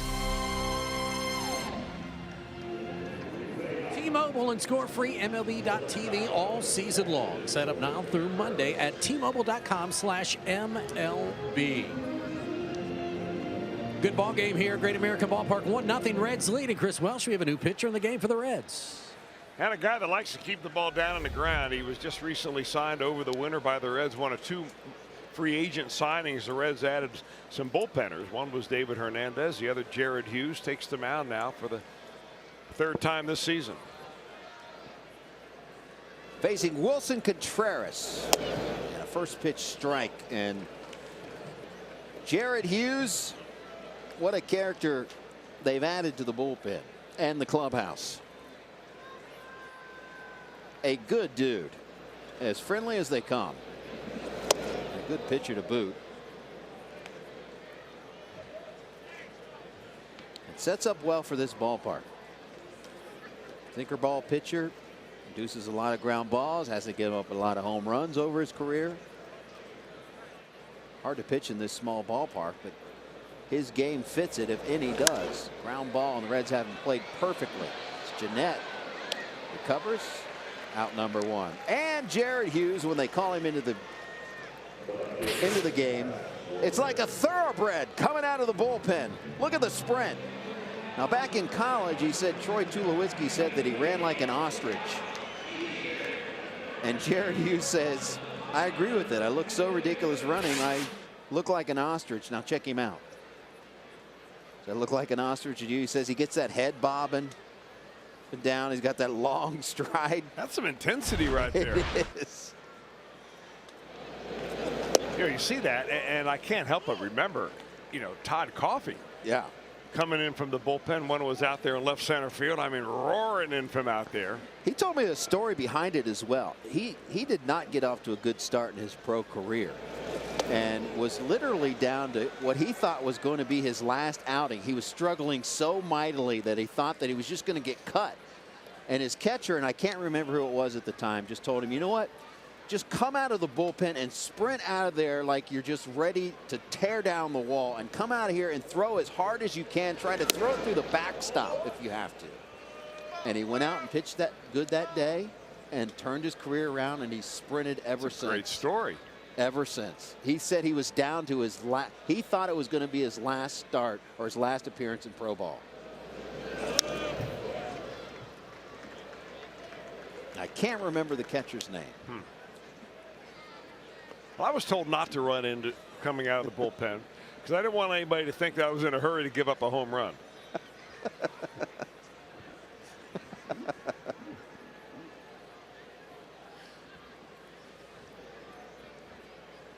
1-2 pitch from the Ostrich. You know, with the return of the bullpen cart, they've got it, what, in Arizona, I think, the only team right now. But maybe it'll catch on again. I hope it does. Yeah, I do too. I wonder if I asked Jared Hughes about it. Would he take the cart, or would he take his running skills? I asked him about it. He said absolutely not. He will not take it.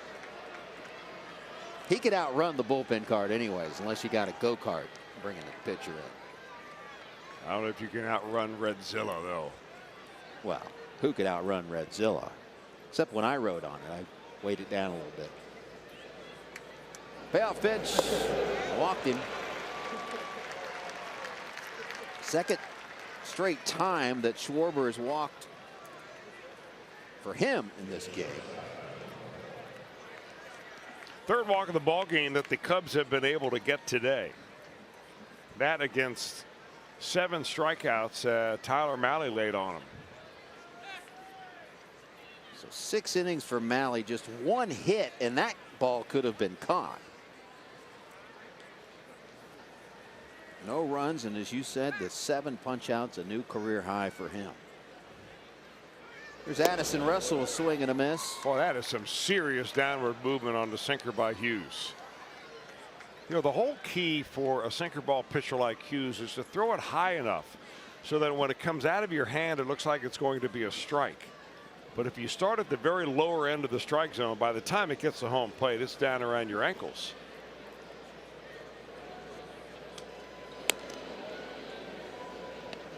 Well, the ground ball pitcher could use a ground ball right now. Here's the pitch I'm talking about. Mercy. I mean, that baby's going down like an off-speed pitch. And that was 92 miles an hour.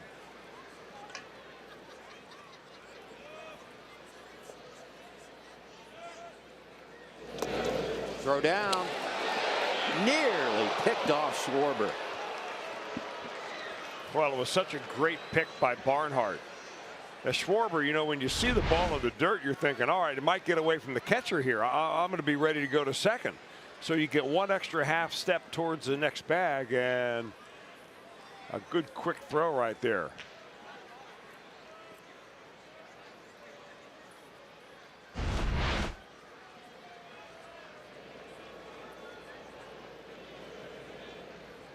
Schwarber takes his lead again. Russell staring down a 1-1 pitch. Nope, throw over. You know, on that play, that's an interesting play, because if Joey Votto is playing another half step deep at first base, he makes Schwarber go around him. He still gives him access to the bag, but he'll make Schwarber go around him, and the pickoff would have been clean. Now he's moved back a little bit. And the disadvantage of being a right-handed throwing first baseman. Here's what I'm talking about.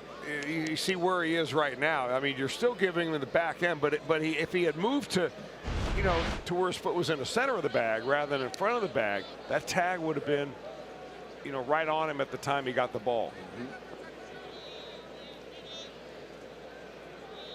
2-1 pitch. There goes Schwarber. Swing and a miss. Throw down. Easily getting Schwarber at second base. Gold glove stuff. Tucker Barnhart. I think that was all about Joe Madden taking a chance that Jared Hughes was going to throw the ball in the dirt. because Schwarber is not a guy that you would expect to be just a straight steal unless he had something cooking. That and Russell was swinging on the pitch. Counts 2-2, 2 outs now.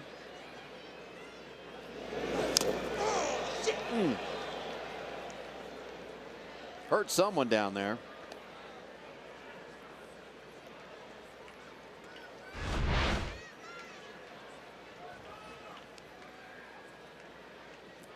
Yeah. Ouch. I'll do the 2-2 again. Here it comes.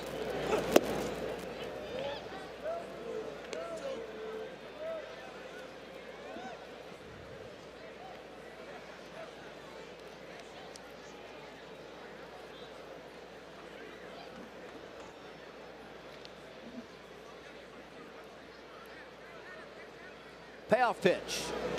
Grounded right back to Hughes. Underhand flip to Votto. Nicely done, Jared Hughes. Reds holding on to a 1-0 lead.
Followed by the game with the first pitch at 6:40.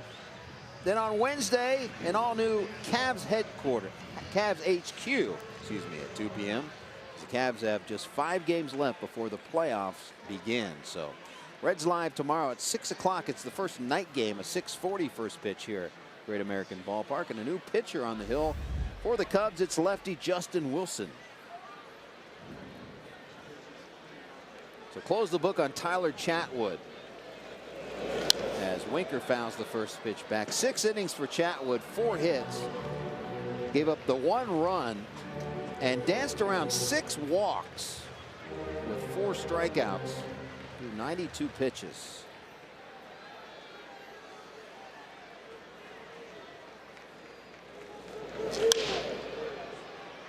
This one will drift out of play. Well, this is certainly the left-hand part of the lineup that Joe Madden decided to bring his left-hander Justin Wilson in against. You do have Pennington. And then Votto and Jeanette, all lefties that are going to be up there. So you got to figure that Wilson's in here for the entire inning.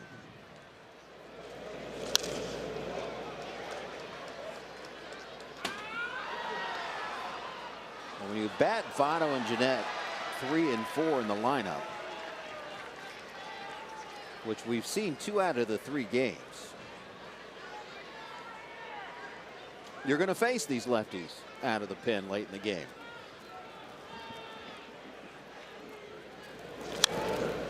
Sinker just punches at one and stays alive.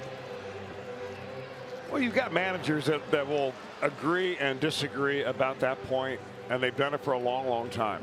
Some, and I remember Dusty Baker would always say he'd always want to have lefty righty, and it makes a lot of sense to have that. And there would be other managers like Bobby Cox who would say, I don't really care what they do at the end of the ball game. I want my, best hitters up there at certain spots, and I'm going to put them back to back if I have to. Lazy fly ball left center field. I still get the feeling that Brian Price is figuring out his lineup and trying to figure what flow is going to be best, depending on the matchups that he has, and of course depending on the rotation that he uses in that 4-man outfield rotation for 3 spots. Schebler's not available, or at least wasn't available to start today because of that ball that he took off of his elbow, which they don't deem to be serious. Schebler says he woke up this morning and he still had tingling in his fingers. He left the ballpark yesterday.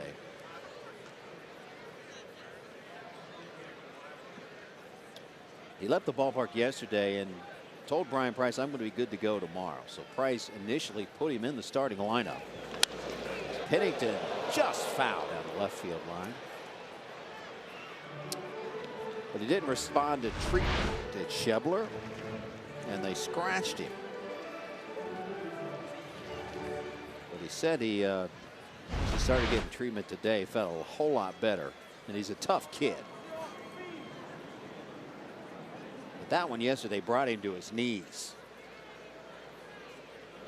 0-2 pitch to Pennington, misses outside.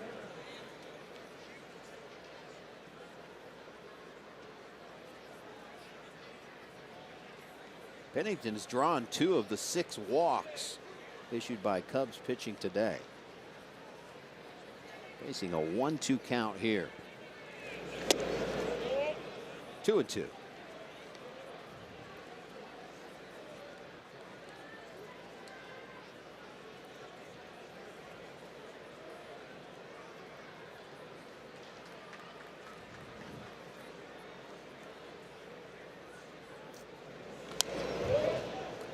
Count holds at 2-2.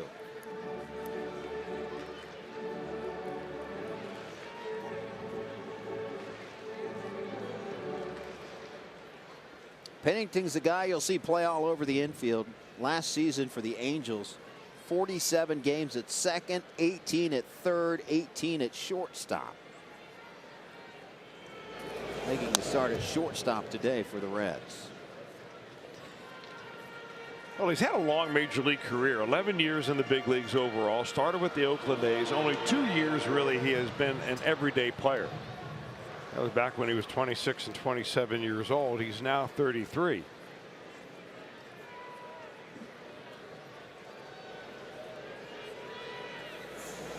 Swing and a miss. Chased one upstairs, 2 outs. Check out the new theme ticket packages the Reds are offering this season. Packages feature an exclusive item including a Star Wars Chewbacca bobblehead, Fiona the Hippo, and Elvis bobbleheads, and more. Guarantee these limited edition collectibles by purchasing a theme ticket package. Visit reds.com/themes. 2 outs. Joey Votto looks at one on the outside corner.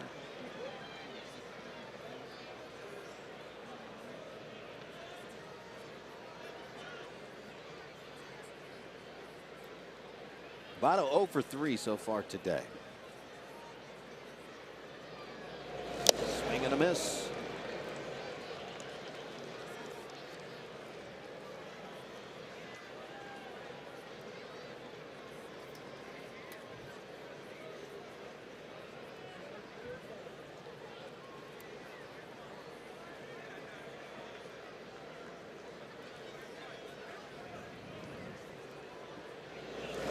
Check swing appeal.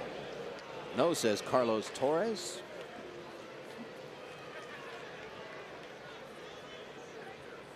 You just get the feeling that Votto's just not quite there yet. You never worry about a veteran like Votto in spring training. He didn't have a great spring from a hit standpoint, but just not quite on his timing yet. But those of us who have seen him play over the years and put on a display like he did in the second half of last year, which was just absolutely off the charts incredible. Way too early to be worried. Had a .256 batting average in April and March last year. Season started at the end of March again last year. Swing and a miss. Second strikeout today for Joey Votto. 1-2-3-7. 1-0 Reds.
Day. 6 innings, gave up only 1 hit. That ball could have been caught. No runs. He did walk 2 batters, but a career high 7 strikeouts as he was mowing them down. And the only scoring in this game, the inning was started by Eugenio Suarez. His first triple of 2018. Next batter was Adam Duvall, who did his job by putting it in play. RBI ground out. That's the only denting of the plate today. It is 1-0 Reds as we head to the top of the 8th inning. New pitcher on for the Reds, lefty Wandy Peralta. This is where you really want to be able to get it done. The back end of the bullpen, you know, you've got Iglesias down there ready to go. Peralta has the bottom 3 in the Cubs order. Hayward, Baez, and a pinch hitter. First pitch misses up high. So 6 innings from Malley. A clean inning by Jared Hughes. And now Peralta trying to hold on to that 1-0 advantage.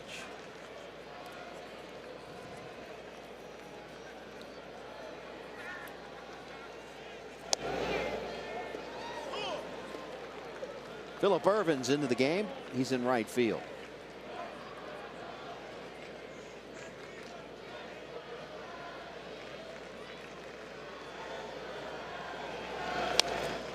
Look out.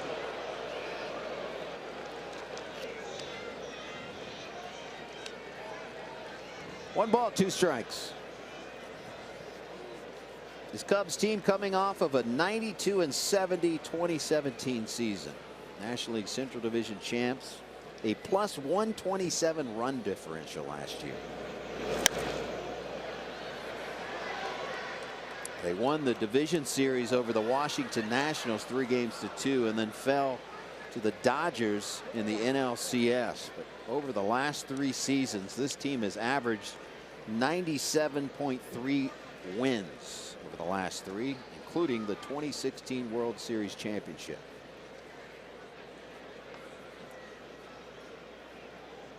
One-two pitch. Well, you certainly don't want to walk Jason Hayward right here. Last year against left-handed pitchers, he struggled mightily. Now, he's always had a pretty good difference in splits, lefties versus lefty and him versus righties. But last year, Jason Hayward batted very low against left-handers. or making it in his career. He was a little better last year, and so far not getting off to a good start.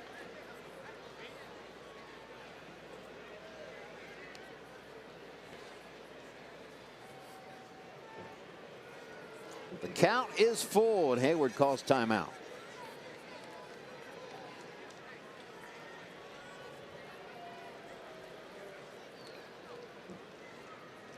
Swing and a miss.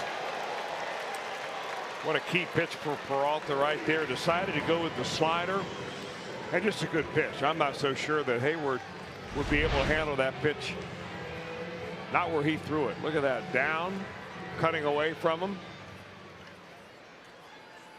On a 3-2 count, that's the way to go after the first hitter. Wandy a little fired up after that pitch. Now he'll tangle with righty Javier Baez. Dangerous guy. And Baez looks at a first pitch strike.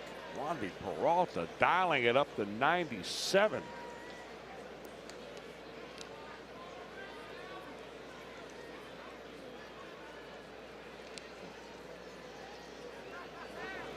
Swing and a miss.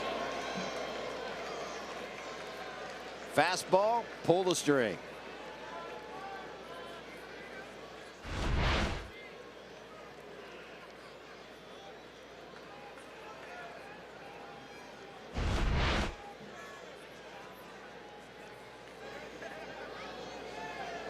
Oh, 2 pitch went chasing, and down goes Baez. Back-to-back punch-outs. Wandy Peralta. It's a pretty good 3-pitch combination right there. A fastball at 97, a slider down and in, and then pulling the string on the changeup, feathering it right off the outside corner. And here's pinch hitter Ben Zobrist, and out to the mound will be pitching coach Mac Jenkins. This is one of the things that Major League Baseball has tried to avoid, which is come on out with a scouting report on a guy, you know, and then thus by delaying the game. Now, what they've done is they've limited the number of trips to the mound that don't include taking the pitcher out. So the Reds haven't had any yet today, unless Tucker Barnhart went out to visit Malley that I didn't see. No, that's their first trip to the mound. In fact, they've got mound visits up on the board now here in the stadium. It is something that they track. Reds have 5 left. It's out in left center field on the ribbon out there. Mound visits. Oh, there it is. Yeah. Cubs with 4 left, Reds with 5, and you'll now see the home plate umpire will gesture to the official score and to each bench how many mound trips they have left. Check swing by Ben Zobrist, and he went. The Reds should have a pretty good scouting report on Ben Zobrist. You're going to go with your strength.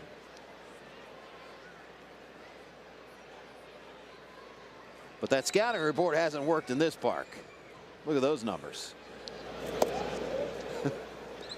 Sometimes they work, sometimes they don't.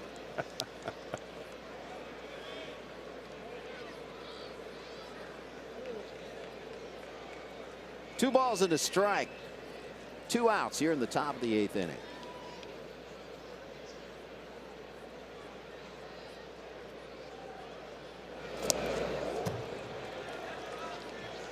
Three and 1.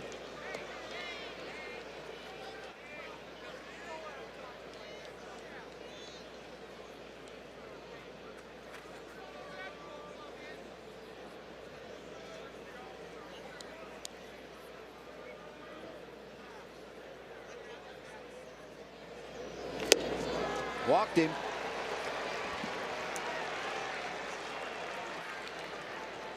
Stick around after the game. We'll put a capper on this one as always. It's Reds Live, the postgame edition, brought to you by Performance Kings Honda. Expanded highlights, locker room reaction, and more. And indeed, I will be still heading to the Fox Sports Ohio condominium after this one. We're working double duty. All day, Jim Day, every day. Some days. Top of the order, Ian Happ, tying run on first base. 2 outs, ripped into left field. This could be trouble. Duvall gets it quickly and actually makes a nice play holding Zobrist at second base. Well, Zobrist's not the speediest of runners, but he's a smart player. And you're not going to make your third out of third, not when you're the tying run. Ball did a nice job of getting over and getting this ball. So now you wonder if Peralta will face Chris Bryant, and that will not be the case. Brian Price makes his way out of the dugout, and he's already motioned to the bullpen for Raisel Iglesias. And motion to the right bullpen this time. The Reds bullpen now in right field. And he will make that call to the bullpen. That's our Skyline Chili call to the pen.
Club. Make it a 4-day weekend from May 31st to June 3rd. Order your badges at memorialbadges.com. Quite the situation here. Runners on first and second, 2 outs, 1-0 Reds. Chris Bryant at the plate, Raisel Iglesias on the hill. One of those situations where both managers feel like they've got the guy they want in the action. This is best against best right here. Iglesias v. Bryant. Bryant 2 for 12 in his career off of Iglesias. A home run, a walk, 5 strikeouts.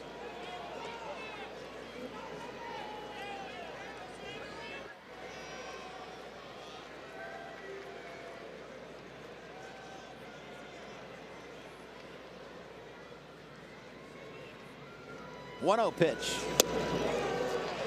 2-0.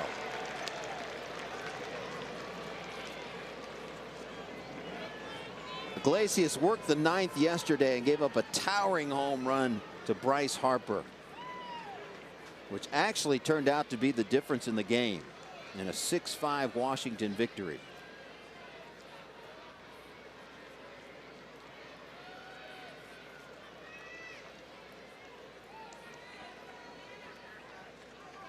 Hitters count at 2-0.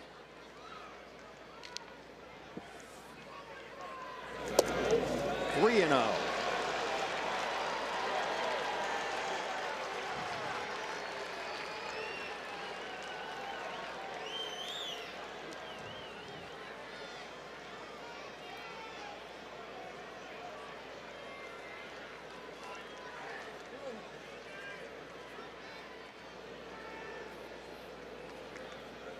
.30 pitch, and he walked him on 4 pitches.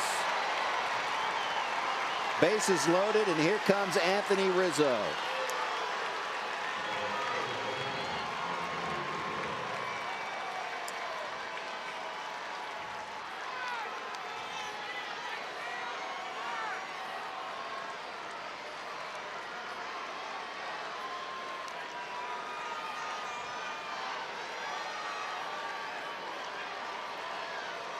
There you see his career numbers versus Iglesias. I said best versus best, Bryant versus Iglesias. Make this best versus best part 2. Almost hit Rizzo. 5 pitches from Iglesias, all out of the strike zone. And all pulled to the first base side of the strike zone.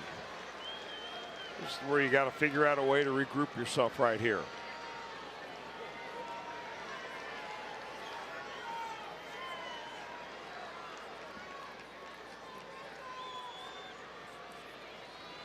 Tying run 90 feet away, 2 outs, 1-0 pitch. Strike call.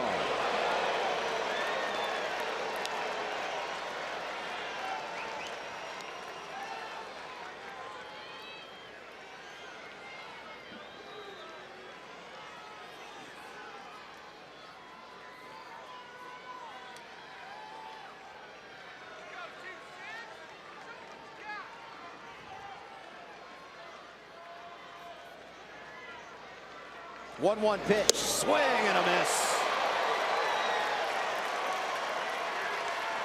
Back-to-back power fastballs by Raisel Iglesias, in and up in the zone.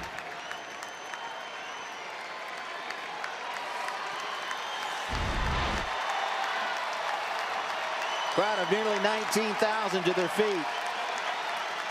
Huge pitch in this game upcoming.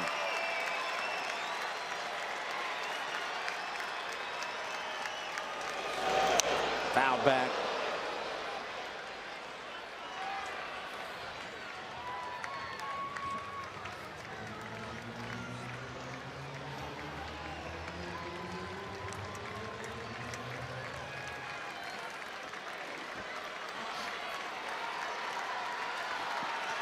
We'll do the 1-2 again.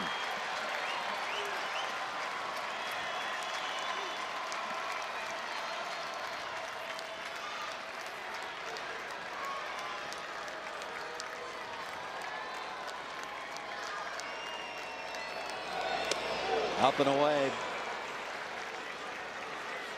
2-2.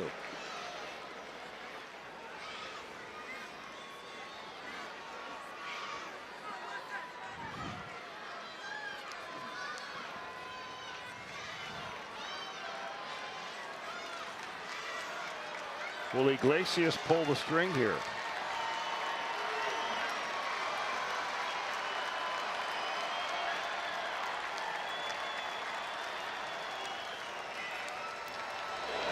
Swing and a miss. He struck him out.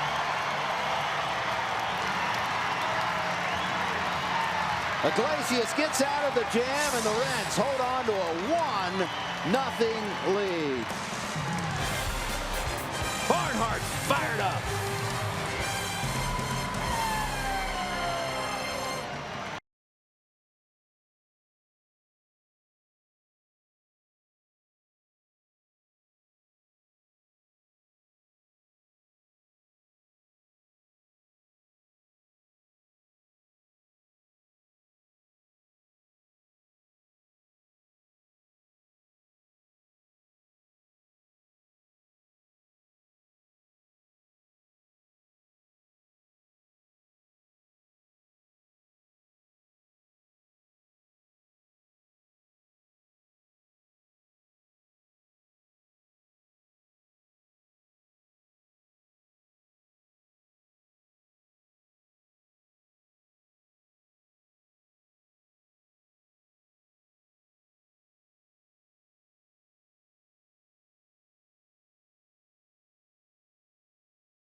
With our Reds Live pregame show presented by Ray St. Clair Roofing. We'll get you set for tomorrow night's 6:40 start. Cody Reed goes up against John Lester in that game. Lester 13-8 last year. Cody 1-1.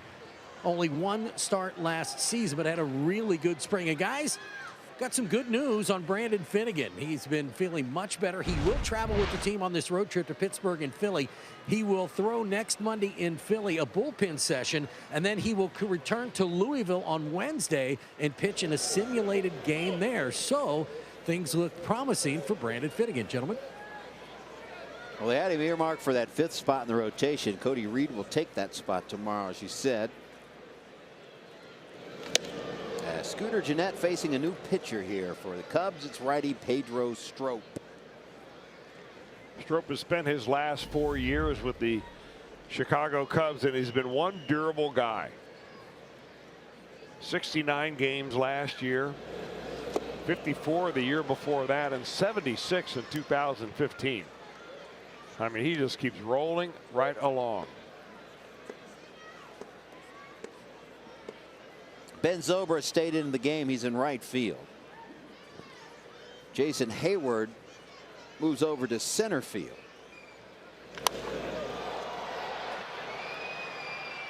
And wouldn't you know it, per usual, when you come into the game, the ball's hit right at you. Zobrist gloves it for out number 1.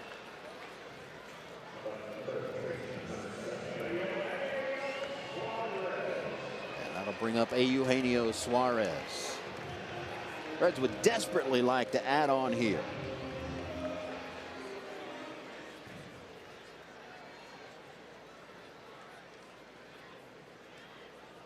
Suarez 1 for 2. Triple walk, scored a run. The only run scored in this game. And it came back in the 4th.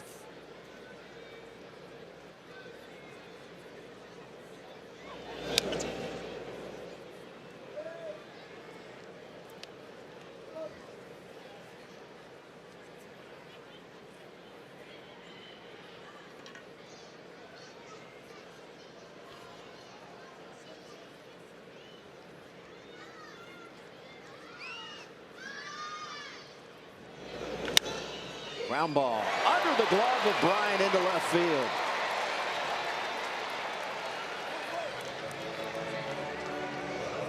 Reds will take that.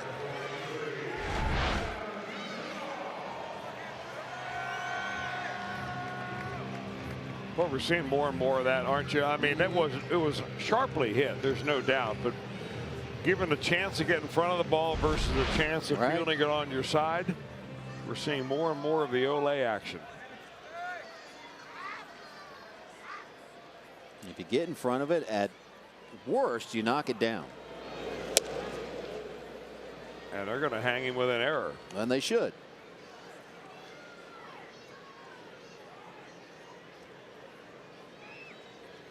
Here's Duvall, the only RBI of this game. 5 of them to lead the Reds early on.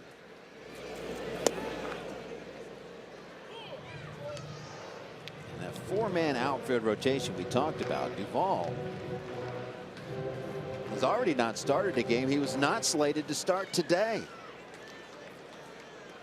And we're talking about a guy that hit 31 home runs last year and 99 RBIs.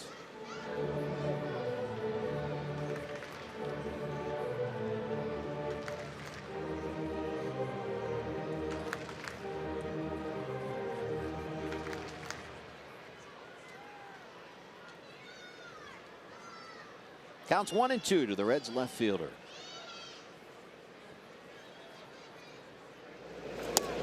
Strike 3 called, and he knew it.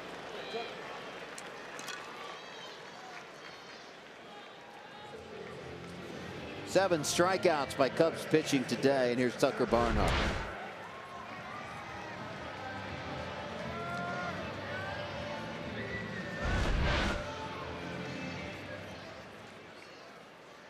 Strop wearing that hat like Chris Welsh used to wear.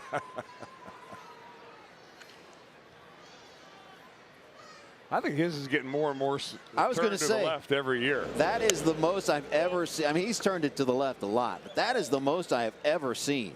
I mean, it's nearly sideways. And that rubs the baseball purist the wrong way. Make no mistake about it.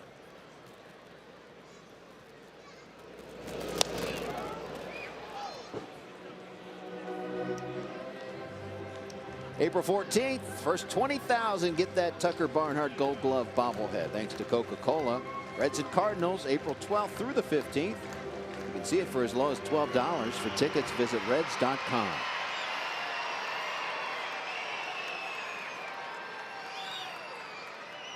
1-1 pitch, right center field.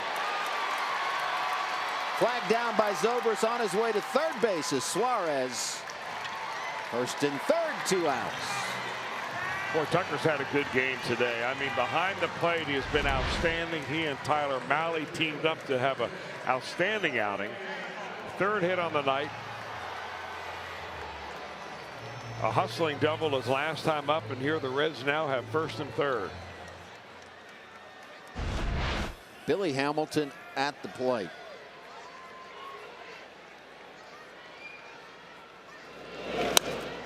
Floater. Caught. Red strand 2. Contreras, Schwarber, and Russell will face Iglesias with the game on the line.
Big moment in the 8th. Bases loaded, tying run 90 feet away, and Iglesias sits down Anthony Rizzo. Brian Price will call on Iglesias for yet another more than 1 inning save. 8 of them last year. 12 saves of more than 1 inning tied Kenley Jansen. And the 93.3 save percentage, second highest in team history to some guy named Aroldis Chapman. He will get 4, 5, and 6 in the Cubs lineup, starting with Wilson Contreras.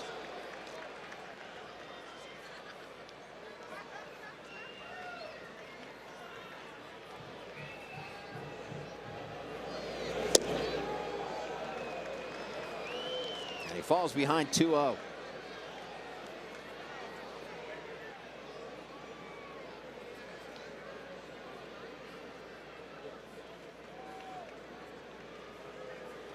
Contreras has faced Iglesias 3 times.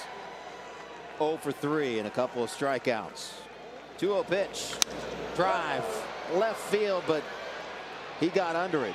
It sounded a lot better than it ended up. And Duvall gloves it for out number 1.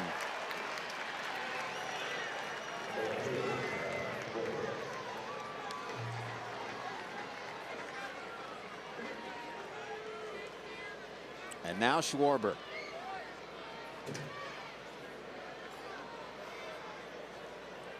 Well, the Reds will go into that modified shift as they normally do against Kyle Schwarber. They'll leave the third baseman Suarez in halfway between shortstop and third base.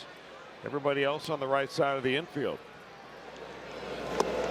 Swing and a miss. But if you're Brian Price, you're not really worried about the ground ball that goes through the left side. Not with this guy at the plate.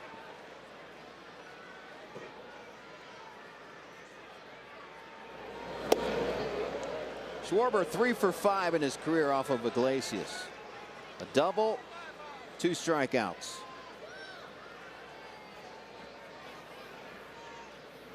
And when Iglesias has run into problems, it has been against left-handed batters, which is not outside of the norm, obviously. Righty versus lefty matchup. 2-1 pitch. Inside corner.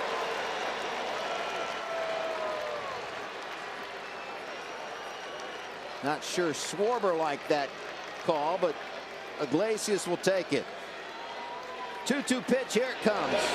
Swing and a miss.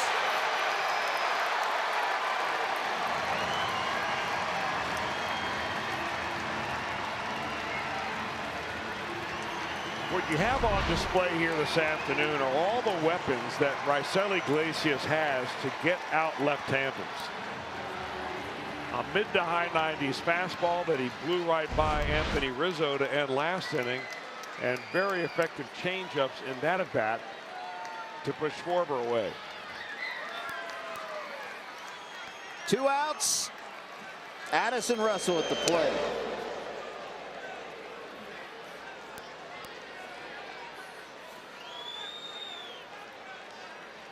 It has been a good one, as they say.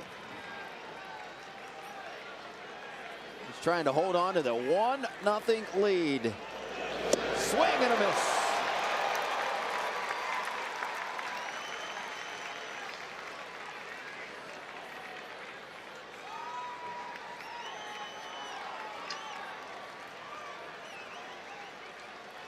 One pitch. Strike call. Well, you can just see the body language with Raisel Iglesias. A little bit more demonstrative on the mound, a little bit more twisting and turning. I mean, he's feeling it right now. Reds fans to their feet.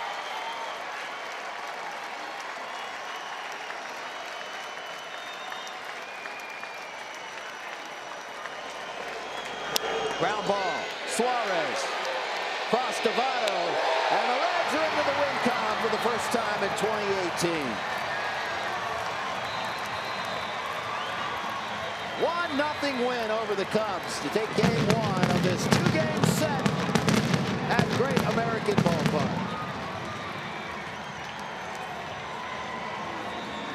Great pitching by the Reds. Malley, Hughes, Peralta, Iglesias. They shut out the Cubbies here on opening day, part 2.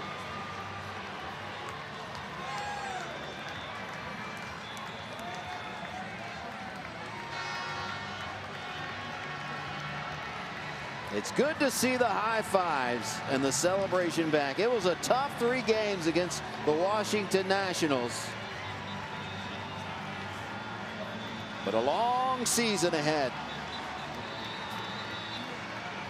as the Reds smell victory yet again. We'll be back with more in a moment.